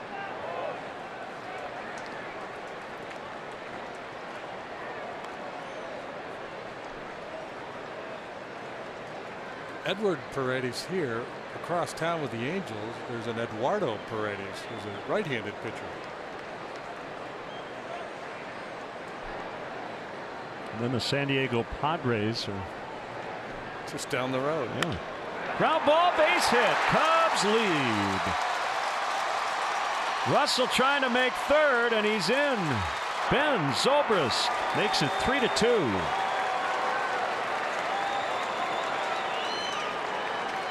Right fielder number 22, Jason Hayward. That run will be unearned, but the Cubs don't care. They just want to score runs.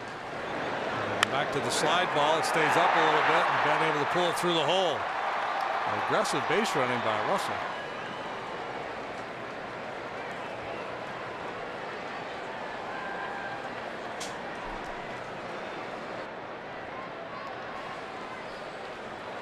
Puts John Lester in a position to be a winning pitcher here tonight. Yes, it does. It'll be his 10th if he gets it. 1-0 to Hayward.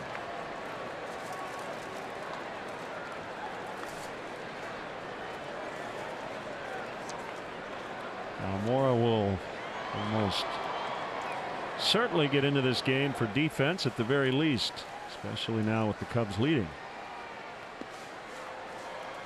2-0 to Hayward. If John does register the win tonight, that would put him tied for tops in the league with Max Scherzer, who suffered a 1-0 loss today at the hands of the Rays.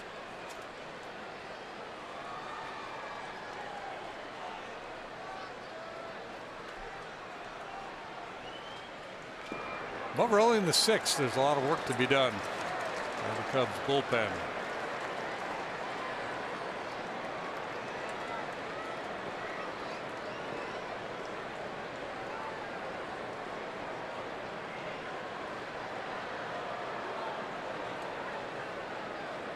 Baez on deck. The way he's swinging it, I would assume take here for Jason. And he got a breaking ball, and it was a strike.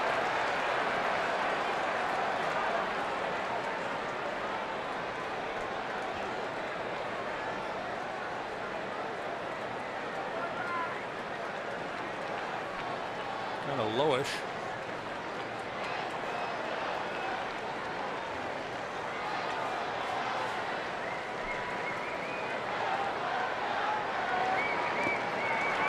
Bases loaded for Baez. A triple away from the cycle. Double, single, game-tying homer all off Stripling. And our fourth drive of the game tied it up in the 5th with his 15th. 3-2 fastball up on over the heart of the plate. Myers goes to right center.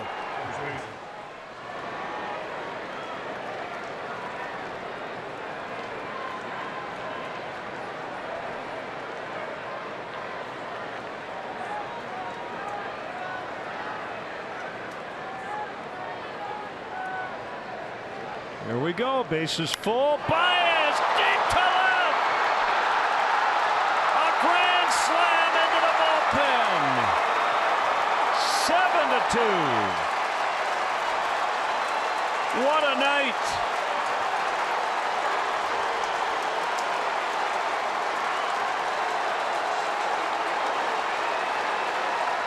Into and almost beyond the bullpen. Did he ever crush that ball?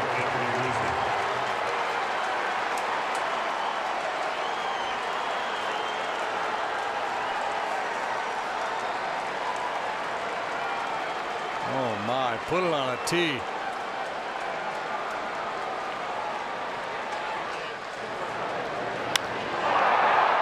Fourth time in his career he's hit more than one in a ball game.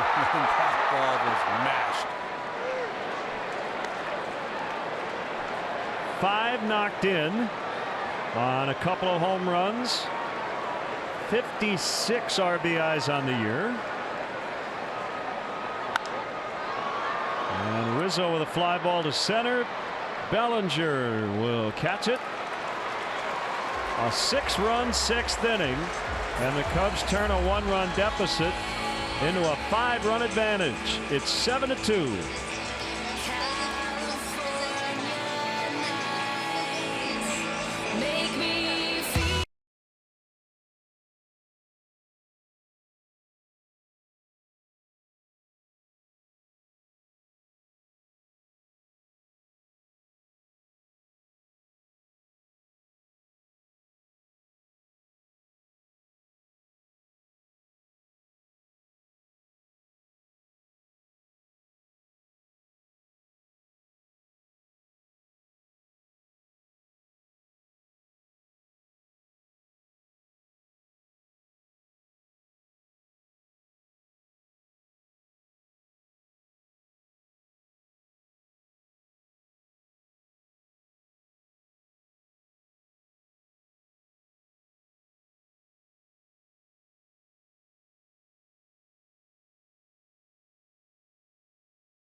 West Airlines, how far did it fly? The distance of his second home run, 407 feet. Go to WGNTV.com/contest for a shot at round-trip travel for 2 on Southwest Airlines in the United States and Puerto Rico, which is where Javi's from. Steve Cishek, first man out of the bullpen, and a fastball strike on Justin Turner. 37th trip to the mound for Cishek this year. 1.95 ERA.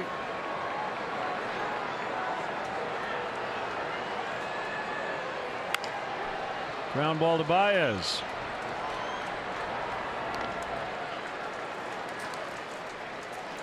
The 6th inning is brought to you by Meyer, true Chicago fans.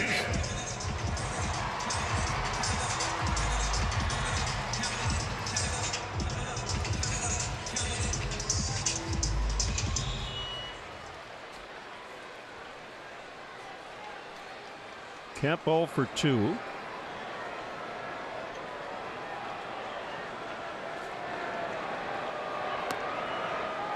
Slider for a strike.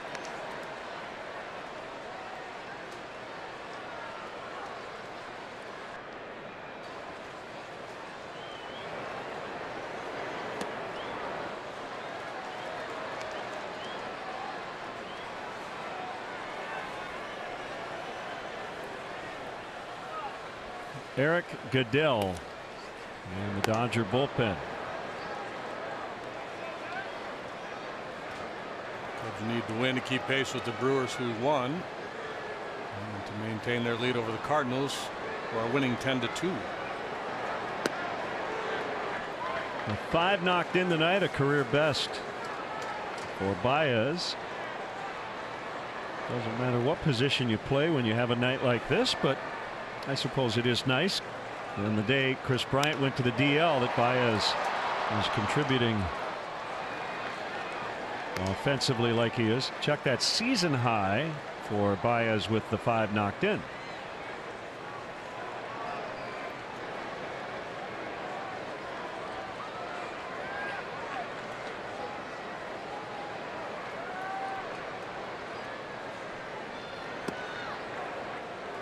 Close. Bill Miller call a few down there tonight.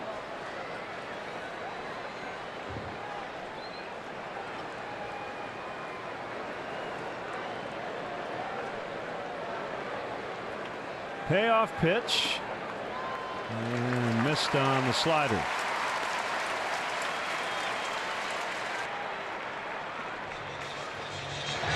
First baseman Max Muncy.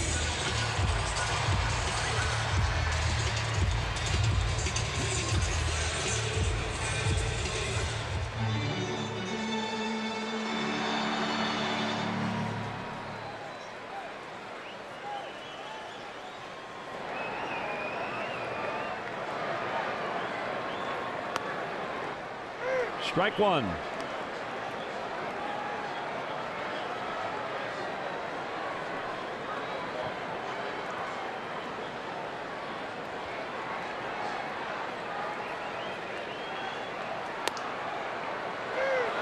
Oh, 0-2.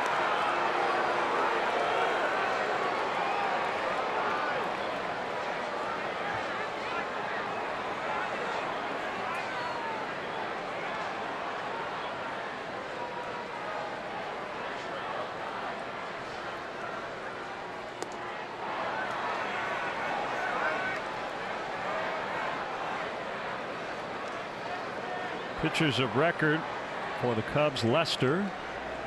For the Dodgers, Garcia, even though the 3 runs he allowed were unearned. Swing and a miss, strike 3.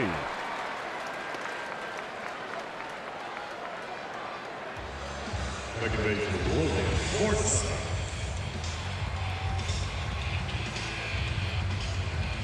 Cishek, despite being a sidearming right-hander, has always been good against left-handed hitters. And here he gets Muncy out in front over the top. He's not happy. Probably a little bit of that towards himself and some of it towards Bill Miller, the home plate umpire.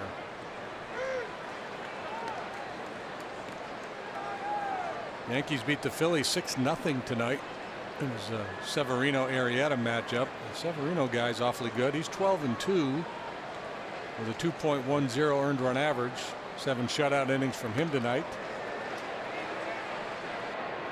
Jake went 5, gave up 3 runs on 9 hits. Falls to 5-6 with a 3.54.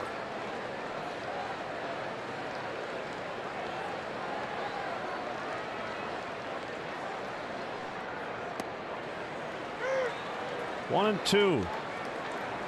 The Rays beat the Nationals 1-0. Nathan Eovaldi took a no-hitter into the 6th.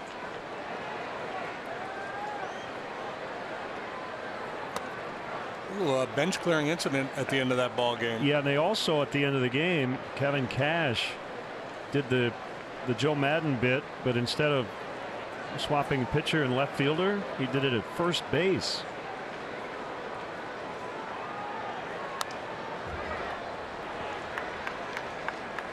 He had Jose Alvarado, a lefty, start the ninth. He walked Harper. Then he went to first base. Chaz Rowe came in. Rowe struck out Anthony Rendon. Alvarado then went back to the mound.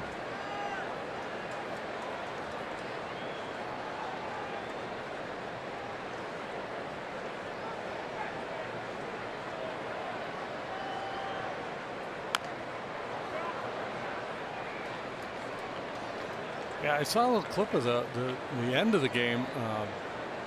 Sergio Romo got the final out, and I think it was Michael Taylor. He struck out at the end of the game, and he was kind of yelling at Taylor and yelling towards the Nationals dugout. And that got everybody in there worked up, and they came out. And I guess it stemmed from a game earlier this month. Taylor stole a base in a blowout game. Cishek with a shutdown sixth. After the Cubs took the lead at 7-2 as we head off to the seventh.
Earlier, middle infielders with 50 RBIs prior to the All-Star break. Javi's taking a big leap.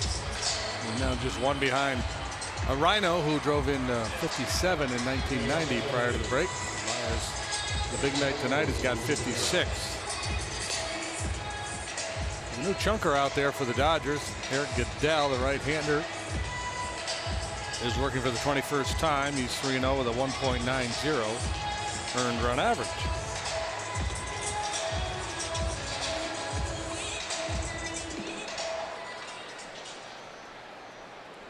Contreras got the big rally started in the sixth with a leadoff single.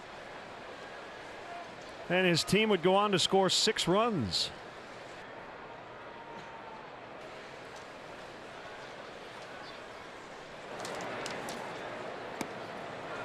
Caught on and missed.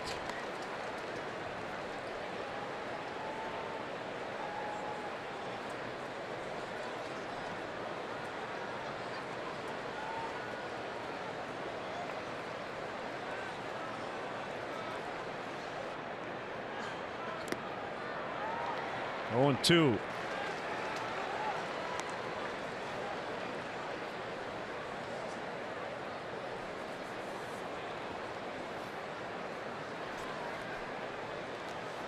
Goodell was with the Mariners earlier this year. We've seen him previously with the Mets.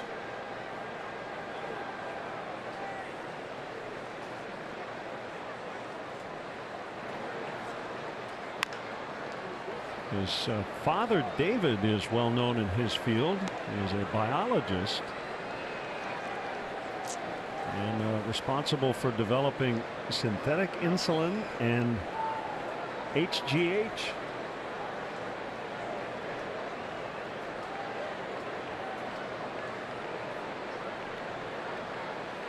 Two strikes to Contreras.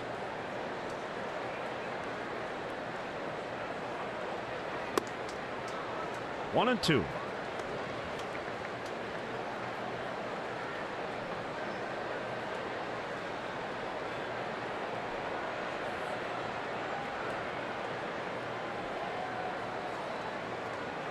I wonder how many times over the years guys have just jokingly said to him, "Hey man, can your dad hook me up?" Yeah, I guess there's a little irony in human growth hormone, something baseball players need to stay away from.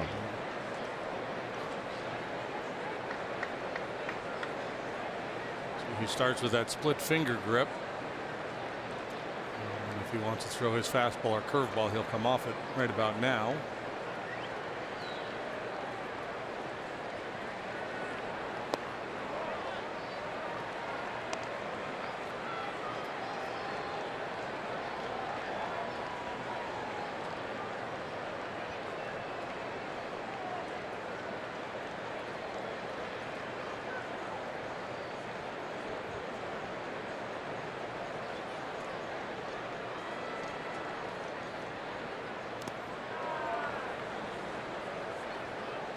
Full count to Contreras.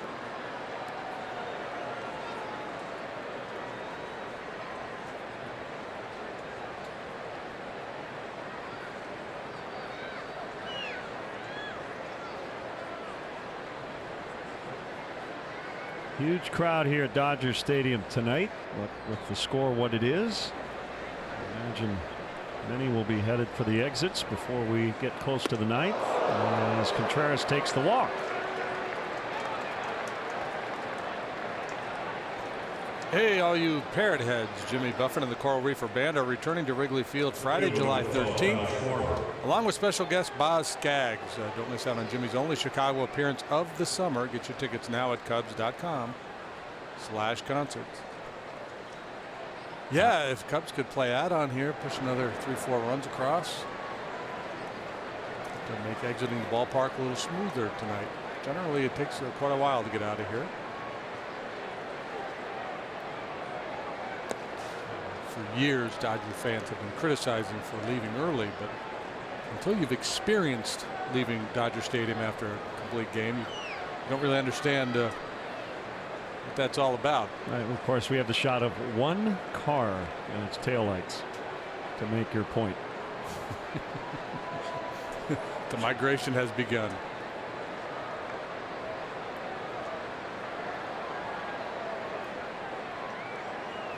Swing and a miss. Kind of a cool thing. They have painted blue the seat where the famous Kirk Gibson World Series home run landed. So his signature with 23 out in the pavilion and right.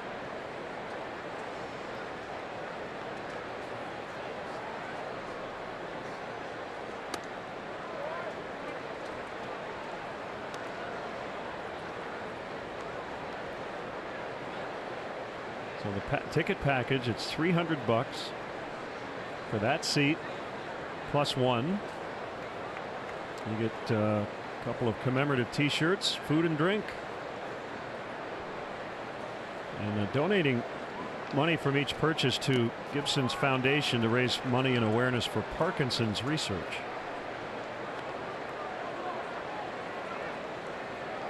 I don't believe what I just saw. That was the Jack Buck call for that home run in 1988.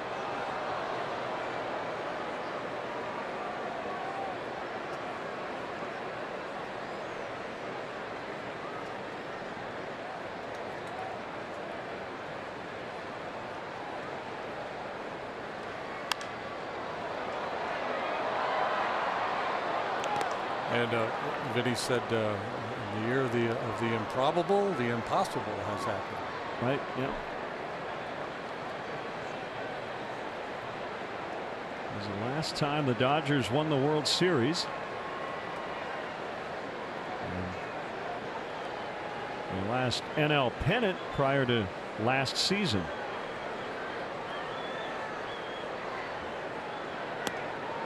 You got him. Schwarber is out. Let's step aside and see what's coming up on WGN.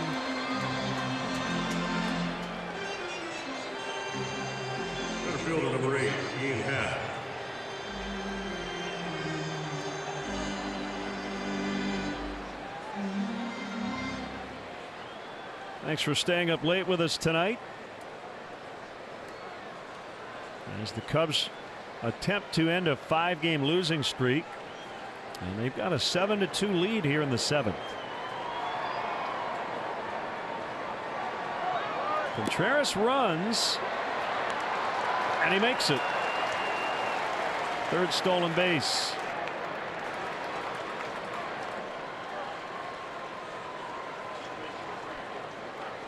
That picked a good pitch. First pitch, a split finger pitch.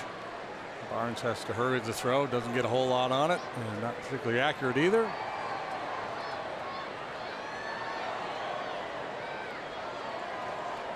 Taking nothing for granted. They had a 6-1 lead in Cincinnati on Sunday and ended up losing that game 8-6.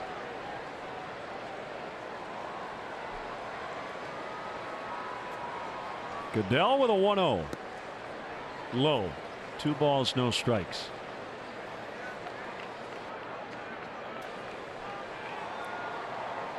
Last inning, Ian hit that bullet to right field that Puig could not make a play on. It went as an error, but really well hit.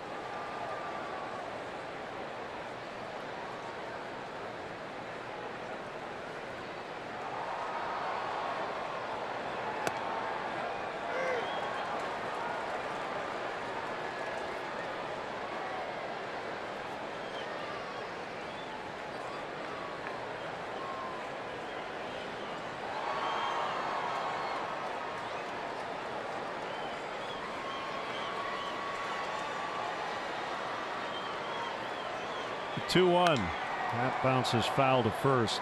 They're trying to keep pace with the Brewers, who won tonight. Cubs 3 back currently.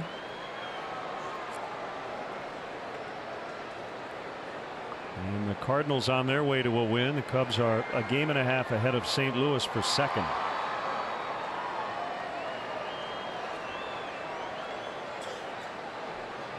Saying Michael Walker will be out till after the All-Star break now with that oblique strain.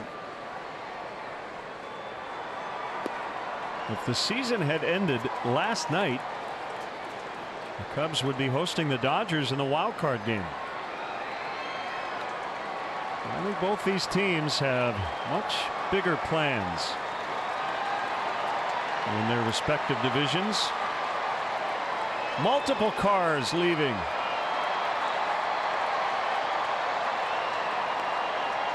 Happ draws the walk.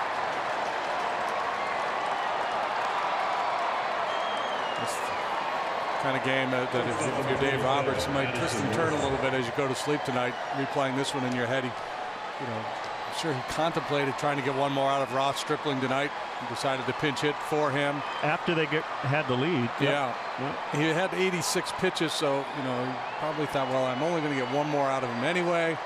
Let's continue to try to add on. He did get a base hit from his pinch hitter Taylor, but they did not score anymore in that inning.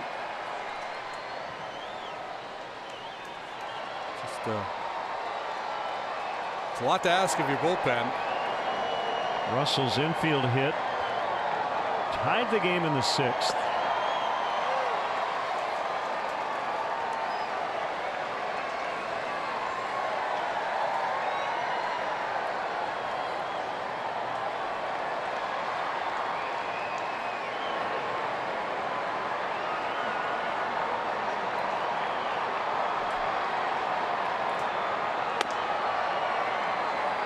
One ball, one strike to Russell.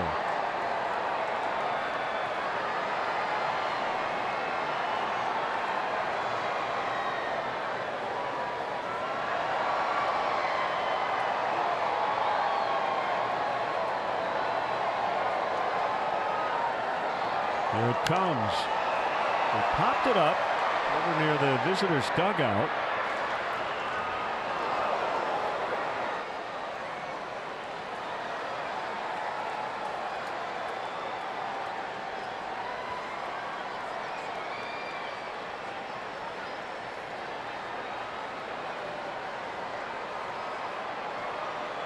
Well, there's a mad scramble for that foul ball right behind the Cubs dugout.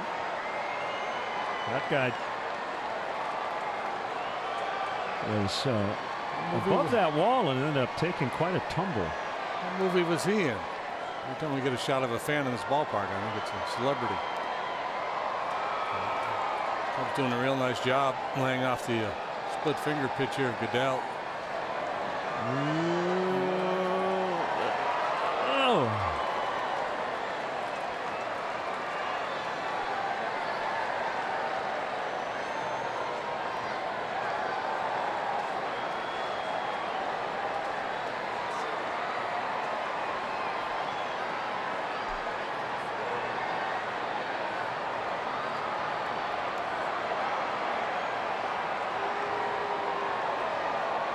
Now working with a Pedro Baez-like pace here.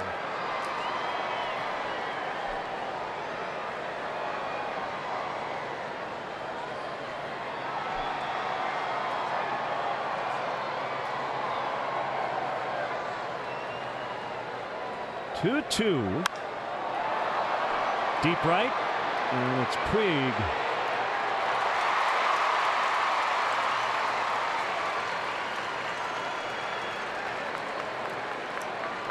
So 2 away, and Cishek will bat. Pitcher number 41, Steve Cishek.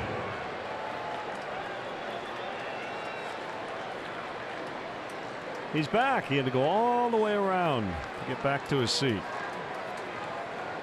That was some hard work, and he was not rewarded for it.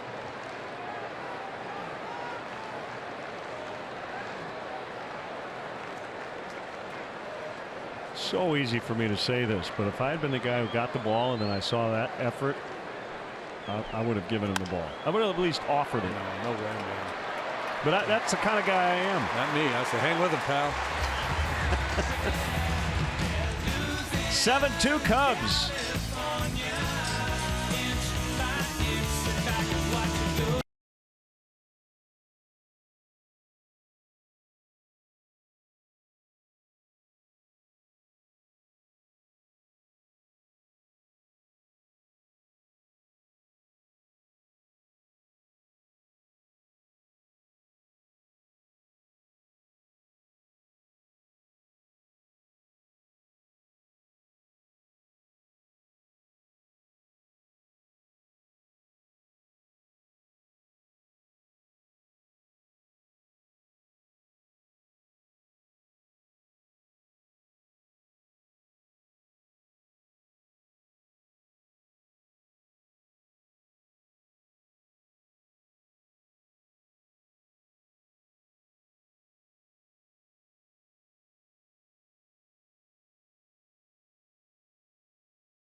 Bottom of the 7th, the Cubs now offer 60 tickets located in the lower level terrace for just $10 for every regular season home game. Fans can register online for the opportunity to purchase up to 4 tickets. Registration opens 48 hours before the game and closes 24 hours prior to the scheduled first pitch. There is no fee to enter. For details, visit Cubs.com/1060tickets.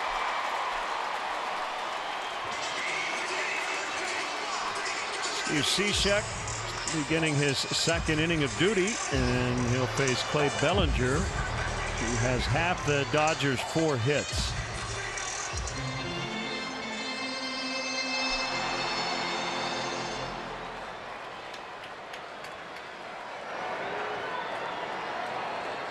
Bellinger, Puig, and Barnes.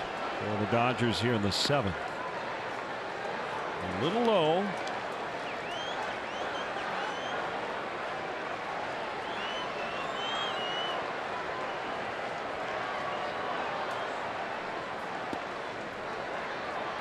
And now wide for ball 2.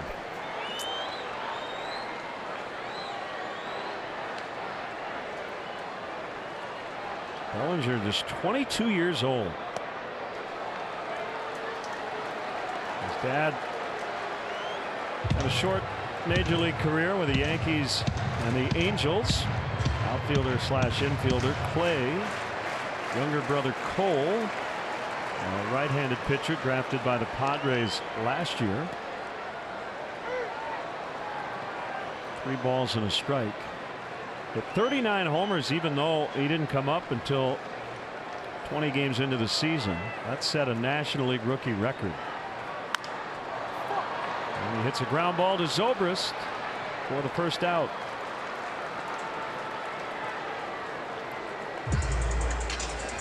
Right fielder, number 66, Yasiel.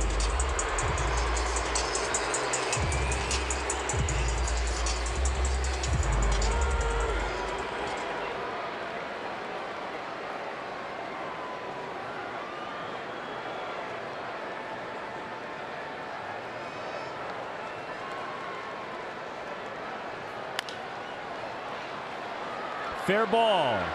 Baez showing off the rifle to get Puig. Catcher number 15, Austin Barnes. Backs up, gets a friendly hop, quick release, and steams that throw across the diamond.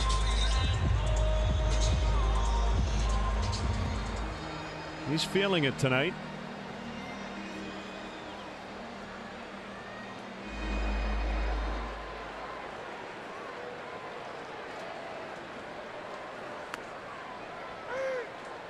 Strike 1 to Barnes. Go ahead RBI single in the 5th. But his team now trails by 5.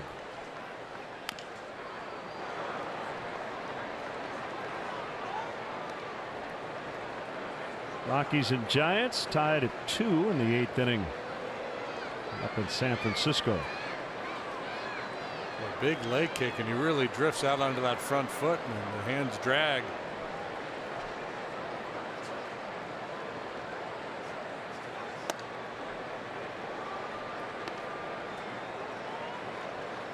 First place Diamondbacks beat the Marlins 5-3 in Miami. So the Dodgers right now are 2 games back.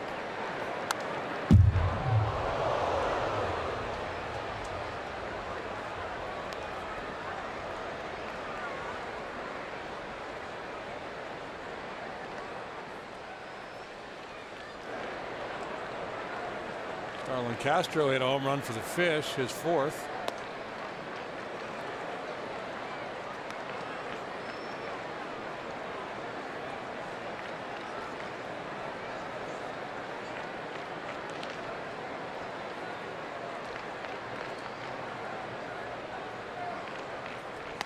Swing and a miss. Cishek rolls through the 7th. Cubs 7, Dodgers 2.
by Ram Trucks. Guts Glory Ram.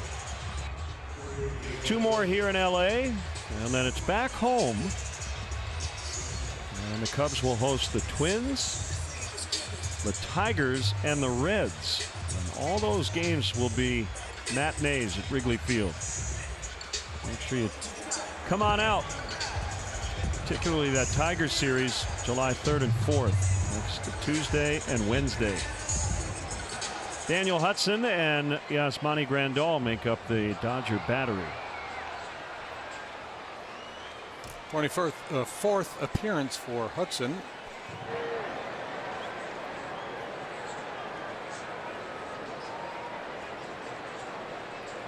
The Cubs have an off day on July 2nd, so that will end that stretch of 17 consecutive games or days with a game. Line shot, base hit. Zobrist with his 3rd tonight.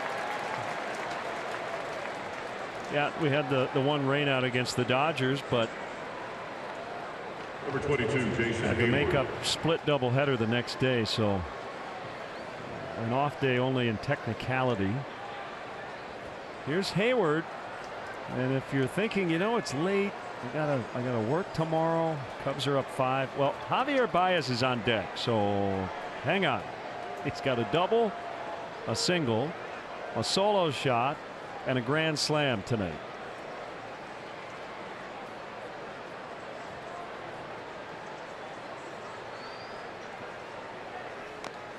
Bunted foul by Hayward.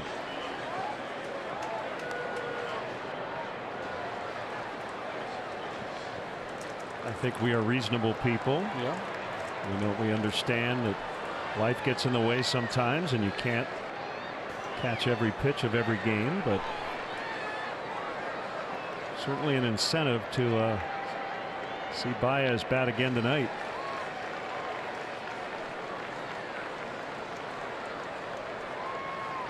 Outside to Hayward. I think then we owe it to our fans that as he strides up there that we both scream as loud as we can at the top of our lungs, because I'm sure there's some people on the recliner right now with the little head bob going, falling asleep, trying to fight it.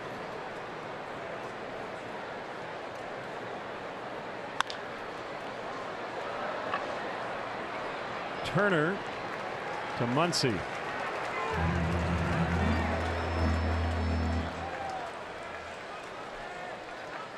Number 9, Javier Baez.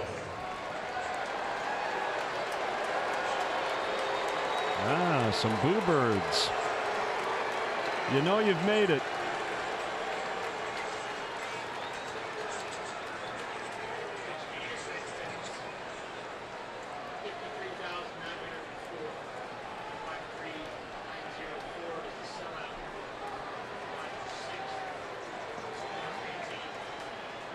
Let's see what he has in store this time. Well, the man at second. You got a pitch.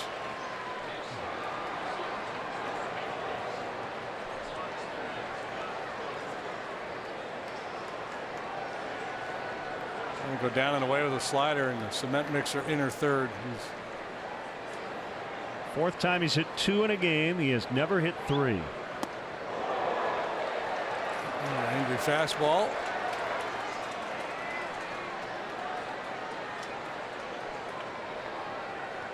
Oh, he's trying to tie stuff together even though it may not exist, because that's what we do. But it's Kike Hernandez bobblehead night in honor of his 3-homer game at Wrigley Field in last year's NLCS. So Baez trying to upstage him a bit tonight.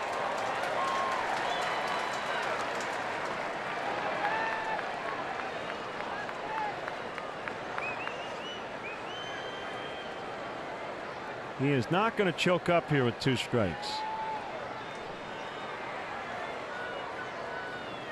No, he's not afraid to play from the other fairway. Go ahead with the driver.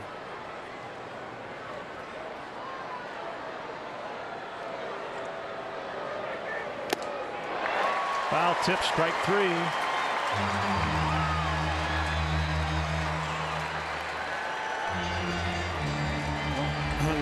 key to hitting at the major leagues, and any big league hitter will tell you, you just have to exploit pitchers' mistakes. Most big league pitchers, if they execute, you're not going to make a lot of hard contact against them. Tonight, the Dodgers, up until this plate appearance, had made some mistakes against Javi, and he was ready, and he took full advantage.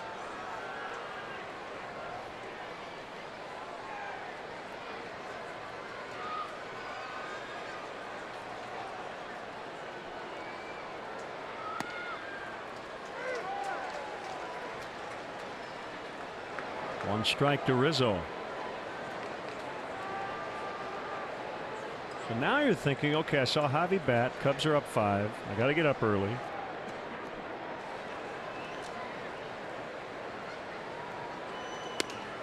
Throw to second, and it hits the foot of Zobrist, and he'll make third. So that'll be an error on Grandal.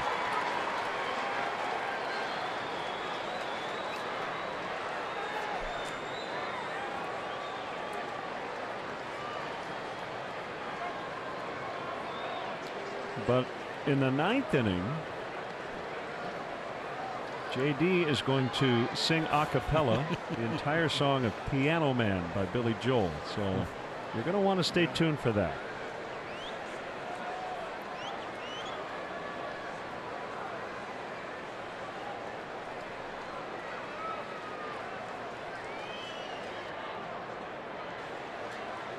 We also have a special This Day in Cubs History. But wait, there's more. Order now. Just, you know, we're trying to serve our viewers throughout the night.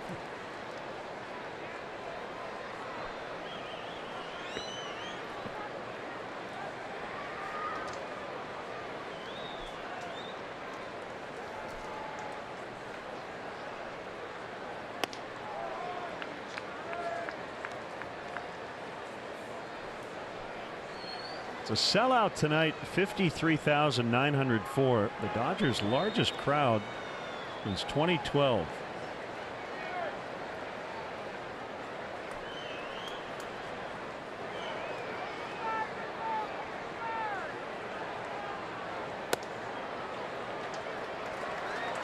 Rizzo draws the walk.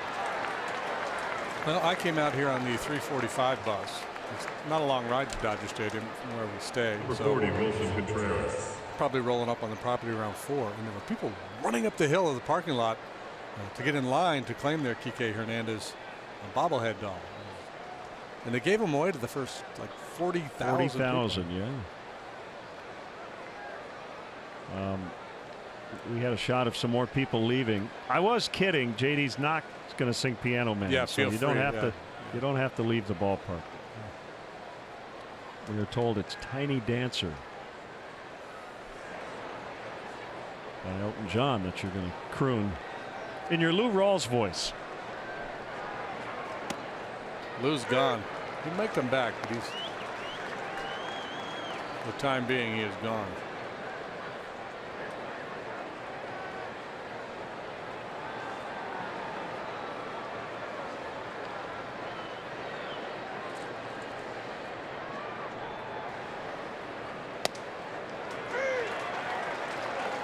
Well, it's almost midnight back in Chicago, so I guess I can tell this story. There's kind of a ghoulish story in the news. There was a body discovered in a walk-in beer cooler at SunTrust Park, where the Braves play. Yeah, what a bizarre story. Active investigation ongoing. Game went on as scheduled.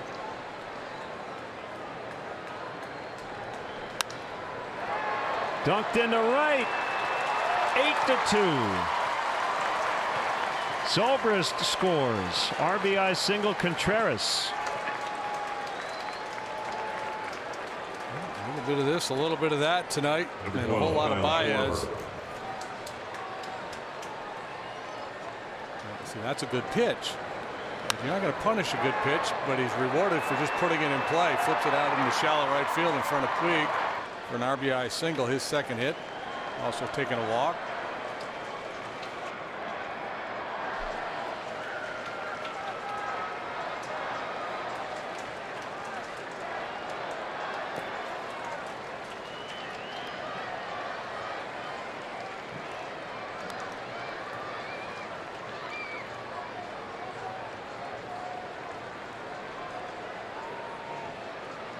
I believe Willie Stargell is credited with the longest home run ever hit here at Dodger Stadium, over 500 feet. And if anyone could beat it,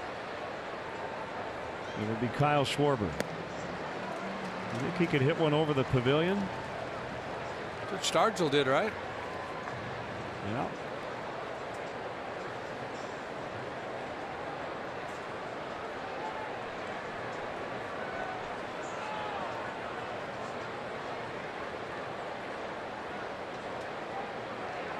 Yeah, I think he could.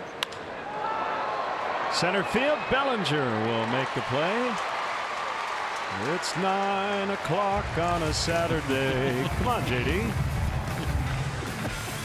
You're not feeling Tiny it. dancer.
In the old Blues.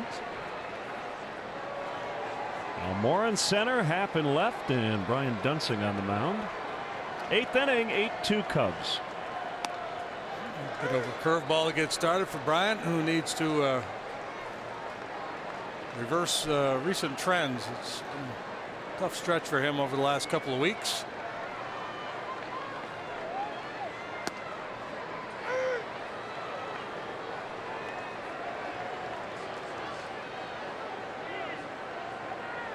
ERA that was 0 for the first month plus of the season. Over 6 now for Bryant.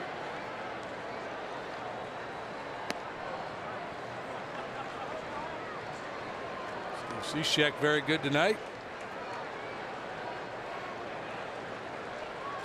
2 hitless, scoreless, a walk, 3 punch outs.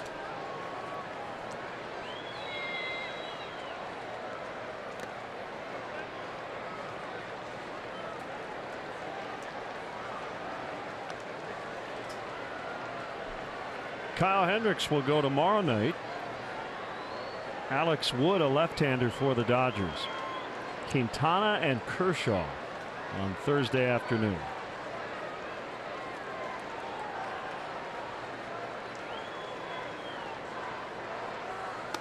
Swing and a miss. He got him.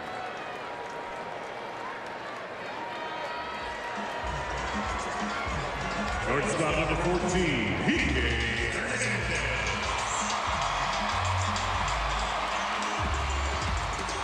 Couple of crafty guys, one from the right side, the other from the left.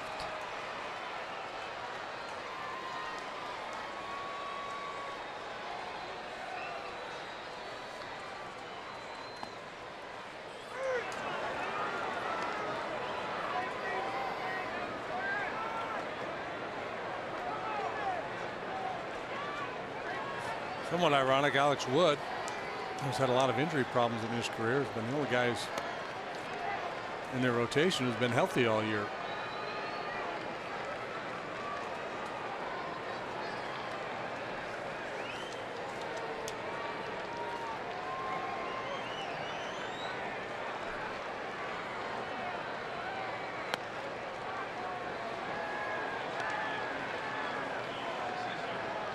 Kike Hernandez versus Madison Bumgarner. 15 for 33, 5 doubles, 4 home runs, 455 batting average, 970 slug. And just gets past Zobrist. So on his bobblehead night, Hernandez not shut out. He's 1 for 4. Third baseman number 10, Justin Turner. A little softy, but salvage his night. He was nothing for 3. Hadn't hit the ball out of the infield yet.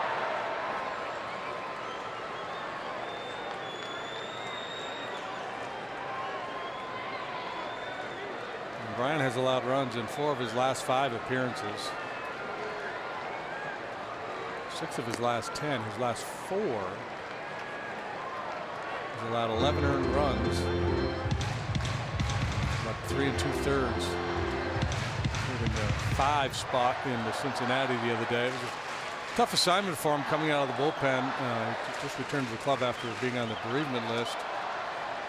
Hadn't pitched in about a week. Madden came out of the Cubs dugout. He thought there was an issue with Albert Almora. But Albert waved him off, said, "No, I'm good."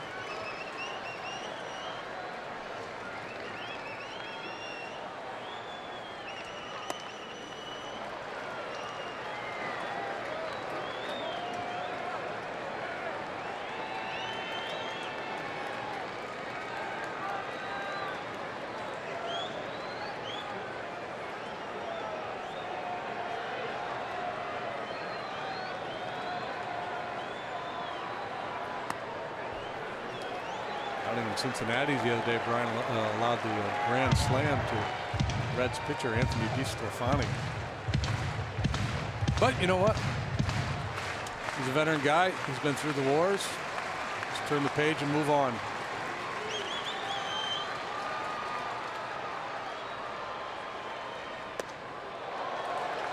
Turner draws a walk.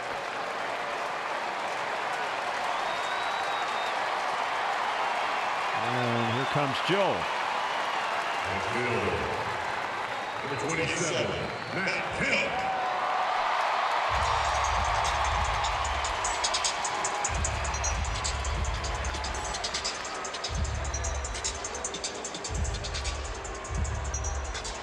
Anthony Bass to the mound when we come back.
ladies and gentlemen, here's On This Date in Cubs History. 1960, Ron Santo, the future Hall of Famer, made his major league debut. 3 for 7, 5 knocked in a doubleheader as the Cubs swept the Pittsburgh Pirates. On this date in 1999, Sammy Sosa hit his 300th career home run. And 6 years ago today, Anthony Rizzo made his Cubs debut. 2 hits and an RBI in a Cubs win. On this date in 1920, Lou Gehrig, playing for New York City School of Commerce, hits a grand slam against Lane Tech at Wrigley Field. Well, it wasn't Wrigley Field yet. It was a game between the high school team from New York and Lane Tech. Gehrig got a lot of attention. That swing of the bat. High school kid going deep in a big stadium. Strike to Matt Kemp. Anthony Bass is on with 2 on and 1 out. Cubs lead by 6 in the 8th. They hope to get their closer back tomorrow, Brandon Morrow.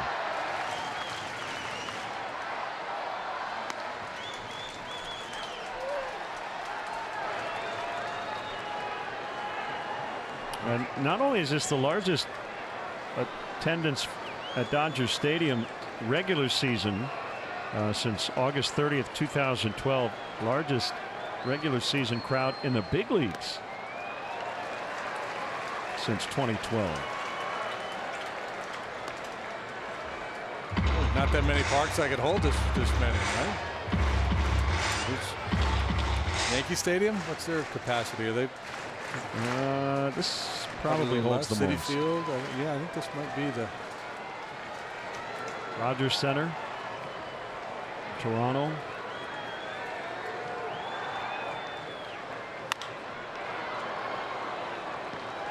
Bass has done a very nice job since coming up from Iowa. He had been hot down there. Anthony, 30 years of age, a veteran guy who's been around. 2 and 4 seam fastball, slider, and a split.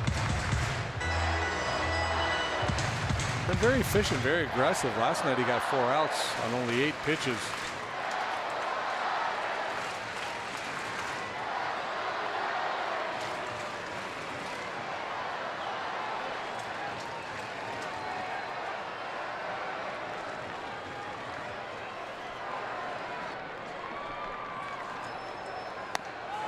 He got him looking. 2 gone. First baseman number 13. Bill Miller has been willing to call the edges tonight. We've seen a lot of looks just like this from hitters. Head drop, a little disgust. That's a good pitch though.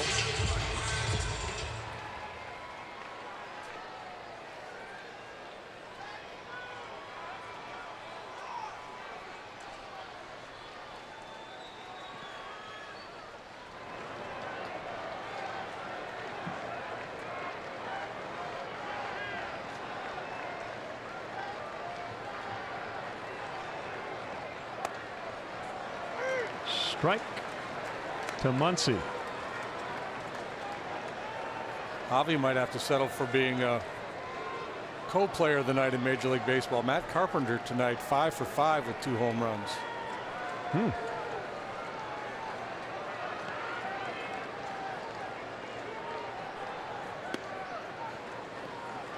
He's been surging of late.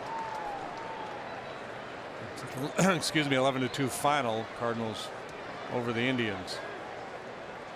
It's 4 in a row now for St. Louis.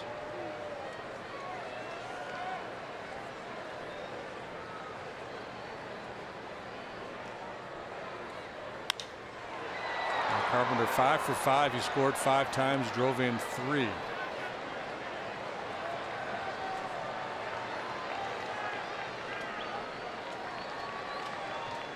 Jose Martinez hit his 12th. Colton Wong, number 6 for Carpenter, his 14th and 15th.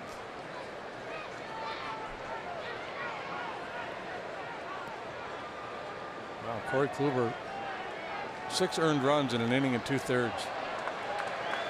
And Kike Hernandez just took third base because the Cubs are shifting and they don't have anybody over there.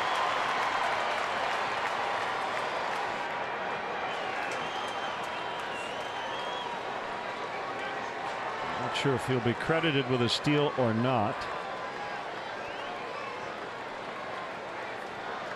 With this being a 6-run game.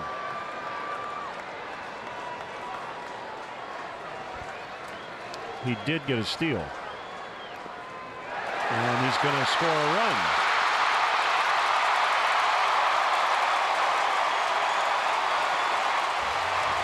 Eight to 3.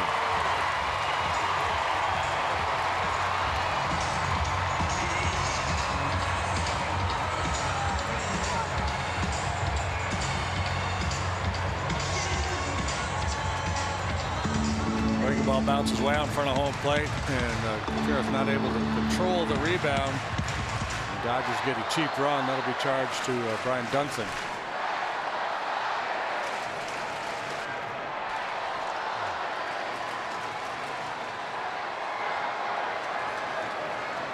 I don't want to go down the rabbit hole of scoring, but that feels unfair that Dunston gets charged with that run. Almost feels like a half run situation.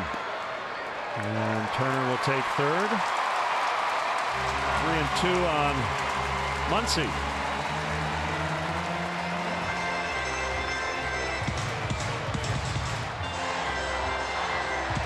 And he gets a stolen base.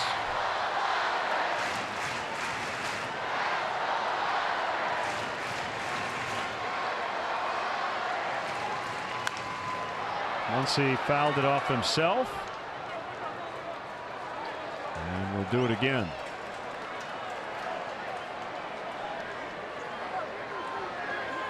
Contreras arguing that it's not a foul ball, and Joe's out here to press his case.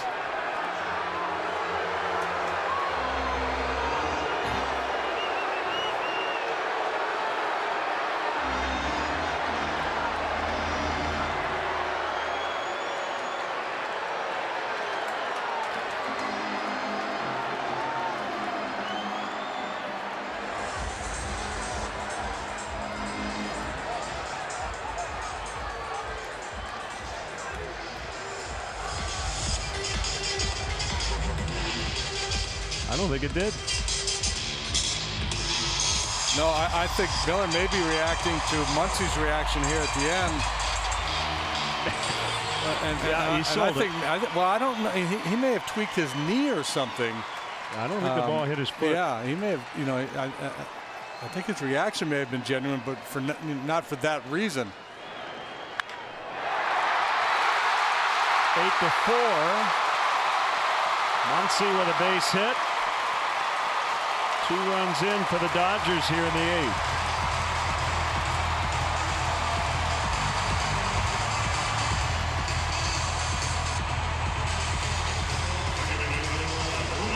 Well, sounds easy enough. 8-2 lead going into the 8th inning.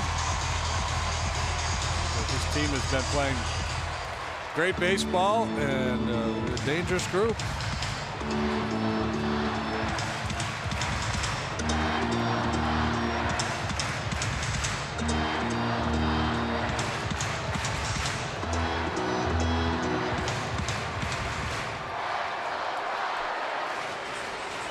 Somebody will get up quickly out in the Cubs bullpen with Forsythe coming up.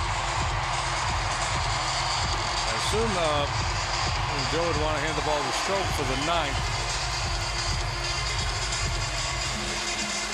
Got to get there first, and Wilson is getting ready.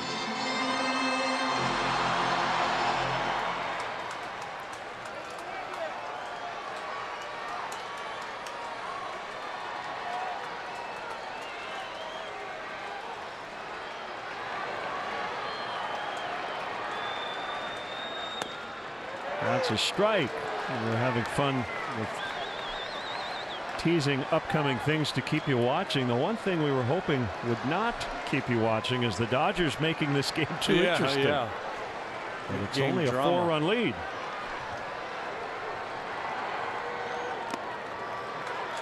One and one. Forsythe has punched out all 3 times tonight.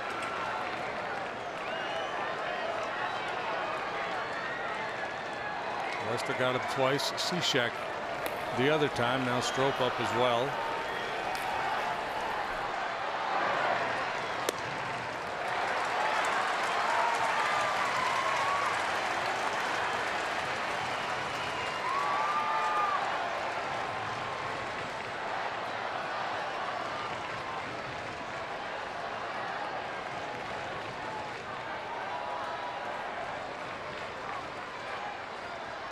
Pass with a 2-1. It's in there. It's 2-2.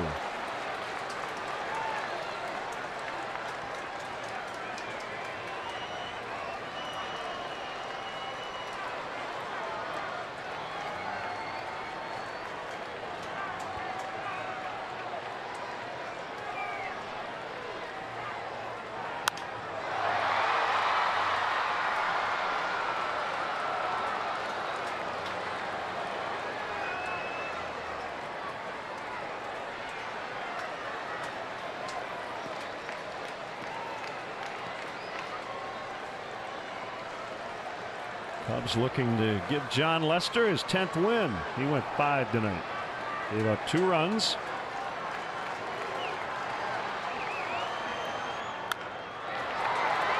Russell has it. He'll flip to Zobrist. Dodgers get 2. We go to the 9th. Cubs lead 8-4.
Check out the variety of luxury premier options that Wrigley Field has to offer for your next client, corporate, or family function.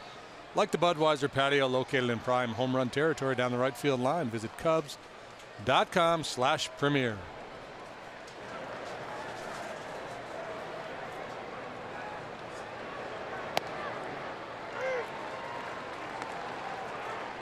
Strike called on Ian Happ, 9th inning. It's 0 for 2, but it's a good 0 for 2. A couple of walks and reached on an error. A ball hit hard and deep to right field. That was mishandled by Puig.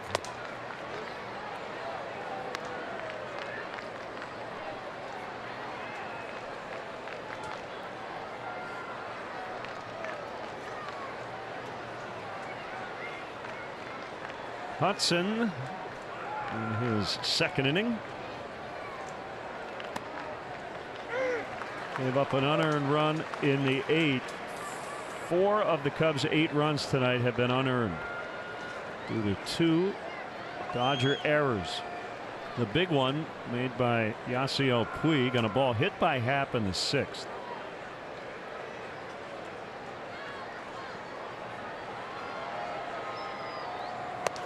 Swing and a miss. He struck him out.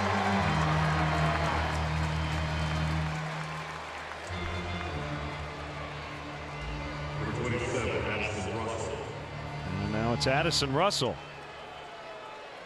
2 hits, an RBI and a run.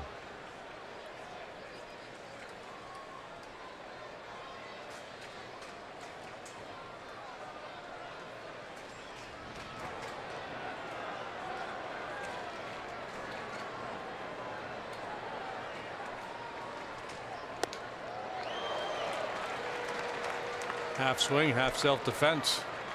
96 moving up and in.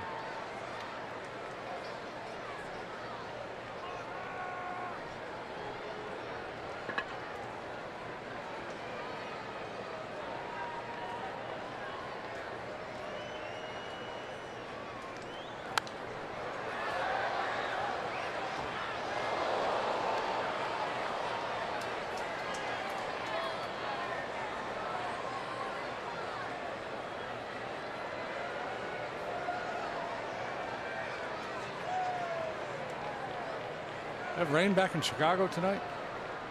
I don't know. Maybe my page isn't loading. We got White Sox Twins still playing. 8-4 in the 9th. Is that possible?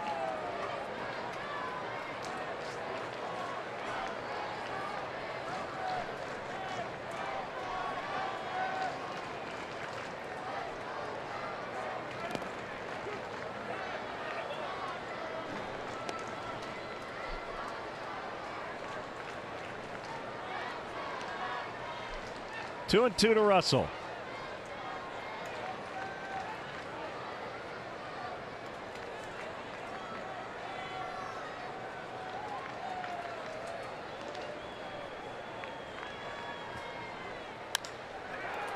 That's a base hit. Nice piece of hitting.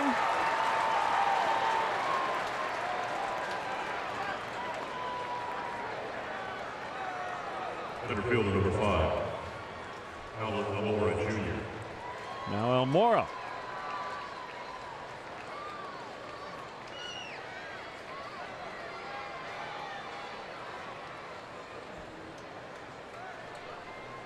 Cubs probably don't need any more, but when hurt. 14 hits now for the Cubs tonight. You can still desire more, even if you don't need them.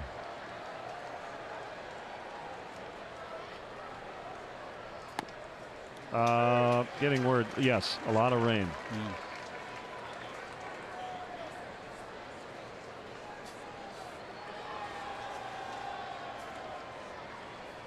That's the word on the street. The White Sox were delayed. In fact, they're about the same point in their game we are in ours.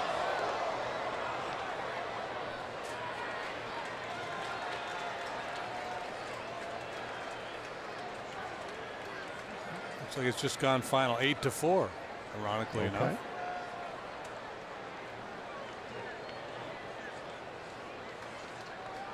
Coincidentally. Tell JD it's been pouring all night. JD, it's been pouring all night. Thank you. Well, stay safe, people. There goes Russell. He's in. Did he stay on the bag? Yes.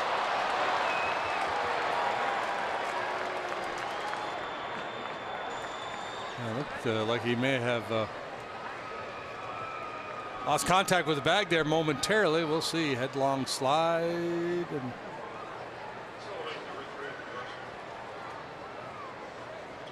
hang on with his toe.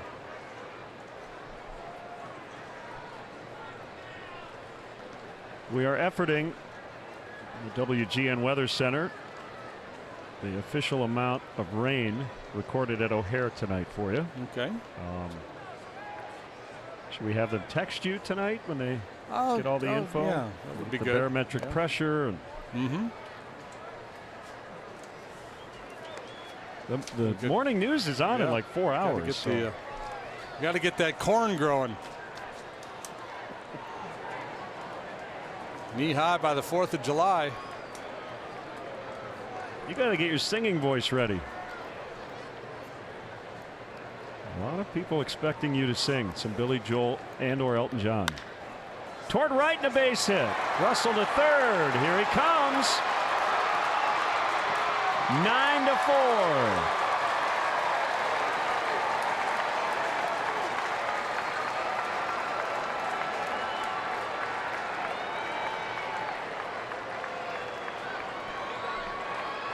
Cubs had none through 4. 1 in the 5th, 6 in the 6th, 1 last inning, and 1 more here in the 9th.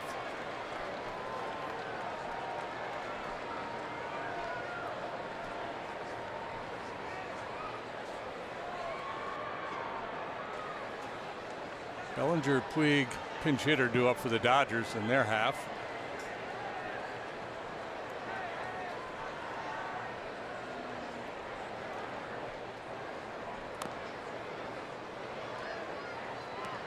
Mets snapped a losing streak. They beat the Pirates in 10 tonight, 4-3. Metropolitans had dropped 7 in a row. Even with the win, they're 14-25 at home. Hard to believe. It's possible they could go into the All-Star break with the worst record in the National League, right? They started the year 11-1. That's almost impossible to contemplate. Yeah, they were just a game and a half better than the Marlins coming into play tonight. Check that, a half a game better than the Marlins.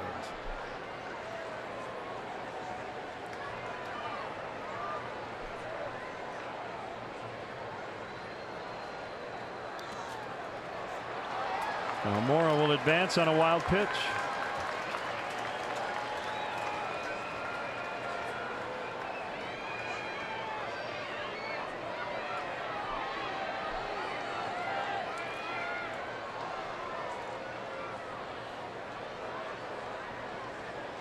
Dodgers have been pretty sloppy here late in this ball game.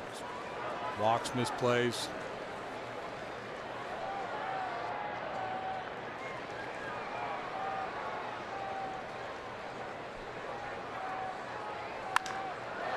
High drive out in the center, and it's Cody Bellinger to make the catch.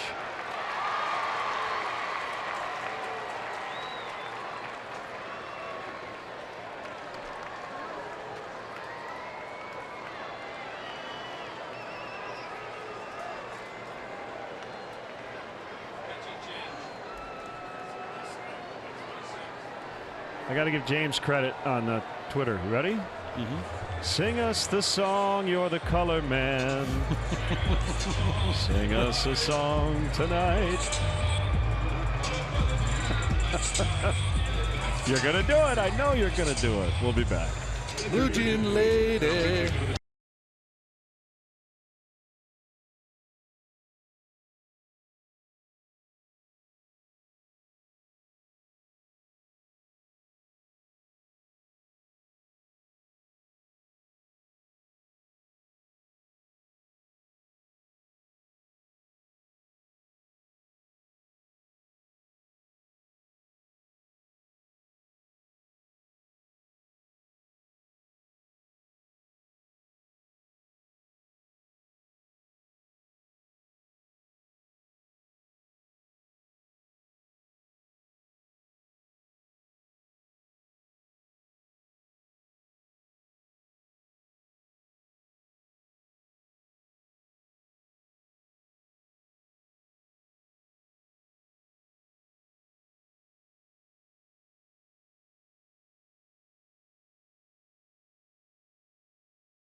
bona fide player of the game, Javier Baez. Wrap your hands around the original Italian beef of the Chicago Cubs at one of the 25 Bona locations.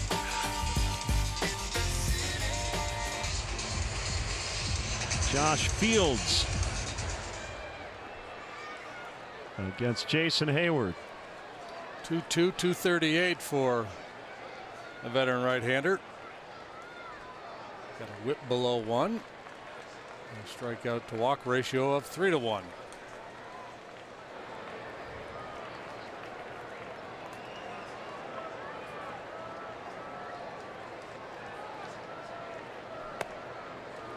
Strike one.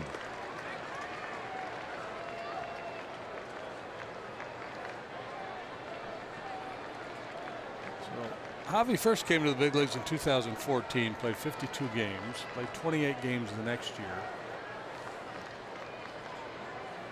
16 and 17. Much more frequent playing time. So I'm just trying to figure he's averaging about a grand slam per year of service time. It's pretty impressive. And remember when he got called up at first, 52 games in 2014, he hit 169. And kind of the big picture thought there was at age 21, if he was really good, great. If he struggled, that's okay too, right? Because it's figuring out what he needed to adjust once he went back to sometimes you need AAA. you need to get to a level where you get humiliated a little bit, get knocked back, and then okay, here's what I got to do. Here's what is required of me to have success at the next level. He struck out 95 times in 229 plate appearances.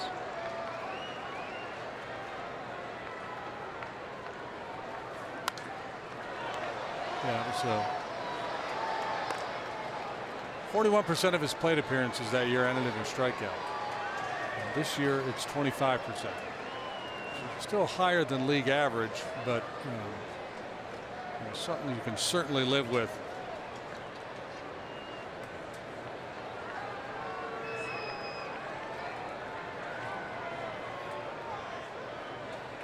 Yes, in a perfect world he would walk more, he'd be a little bit more disciplined.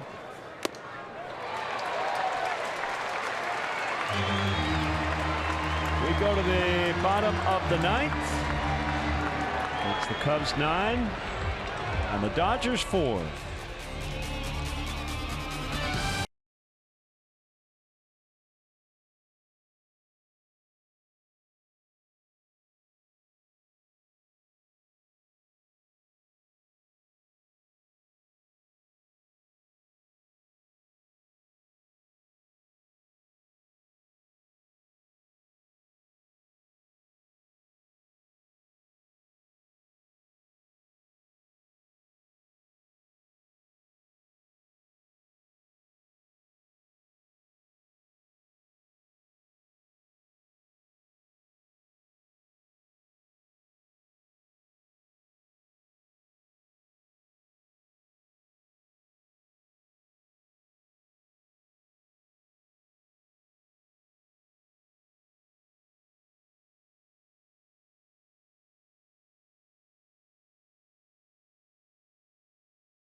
Produced by Mark Brady, our director Dave Turner, our associate producer Vince Lodel, Our executive producer, Bob Vorwald. Christina Ballas, our studio coordinator back at WGN. Always great to see John Reynolds with us in the booth here in LA as Justin Wilson takes over in the ninth. Cubs lead 9-4. Non-save spot for the lefty.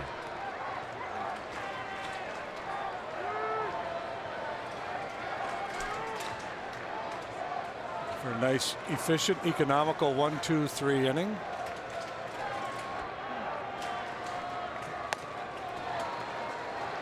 One and one to Bellinger.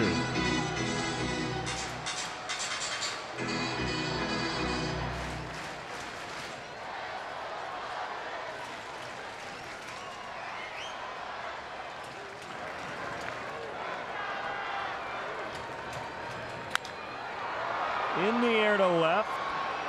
Ian Happ into foul territory, and he's got it.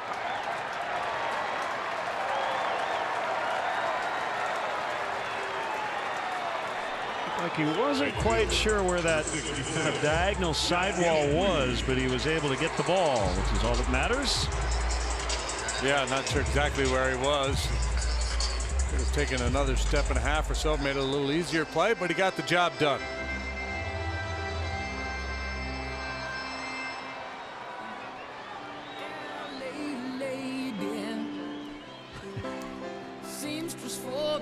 Oh, I'm sounding good tonight. JD, at least hum along. People tweeting, they said, I'm staying up just to hear you sing. I already sang. I sang like 3 times already tonight. See, there may be people on social media saying I'm staying up to hear JD sing, but the silent majority might be saying, please, please don't sing. Don't hide. I'm not hiding. Where am I?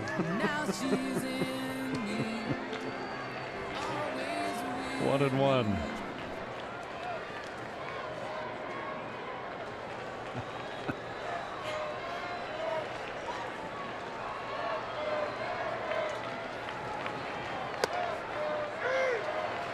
One and two on Yasiel Puig.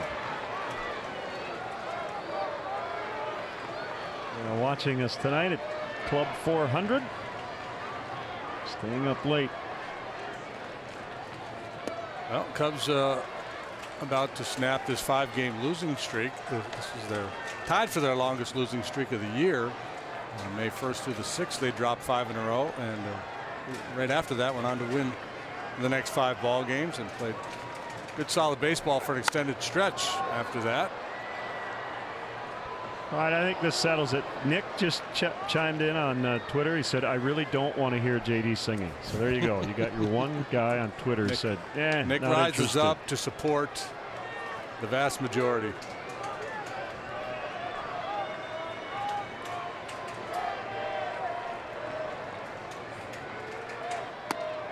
Strike 3 called. Rough night for Puig. As he goes 0 for 4, 2 down, 9th inning.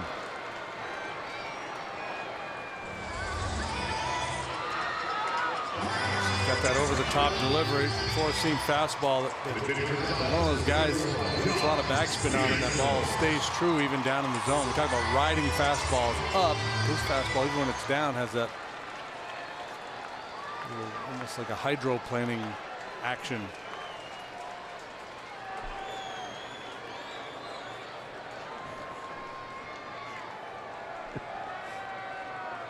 Jock Peterson.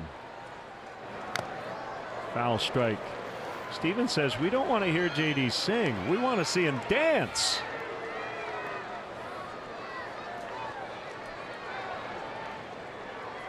Maybe that's more your speed. You have to pay to see that. I just don't give that away. That's magic. Get the underbite going.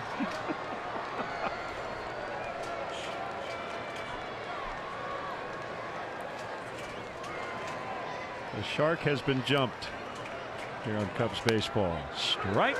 It's 0-2.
swing and a miss.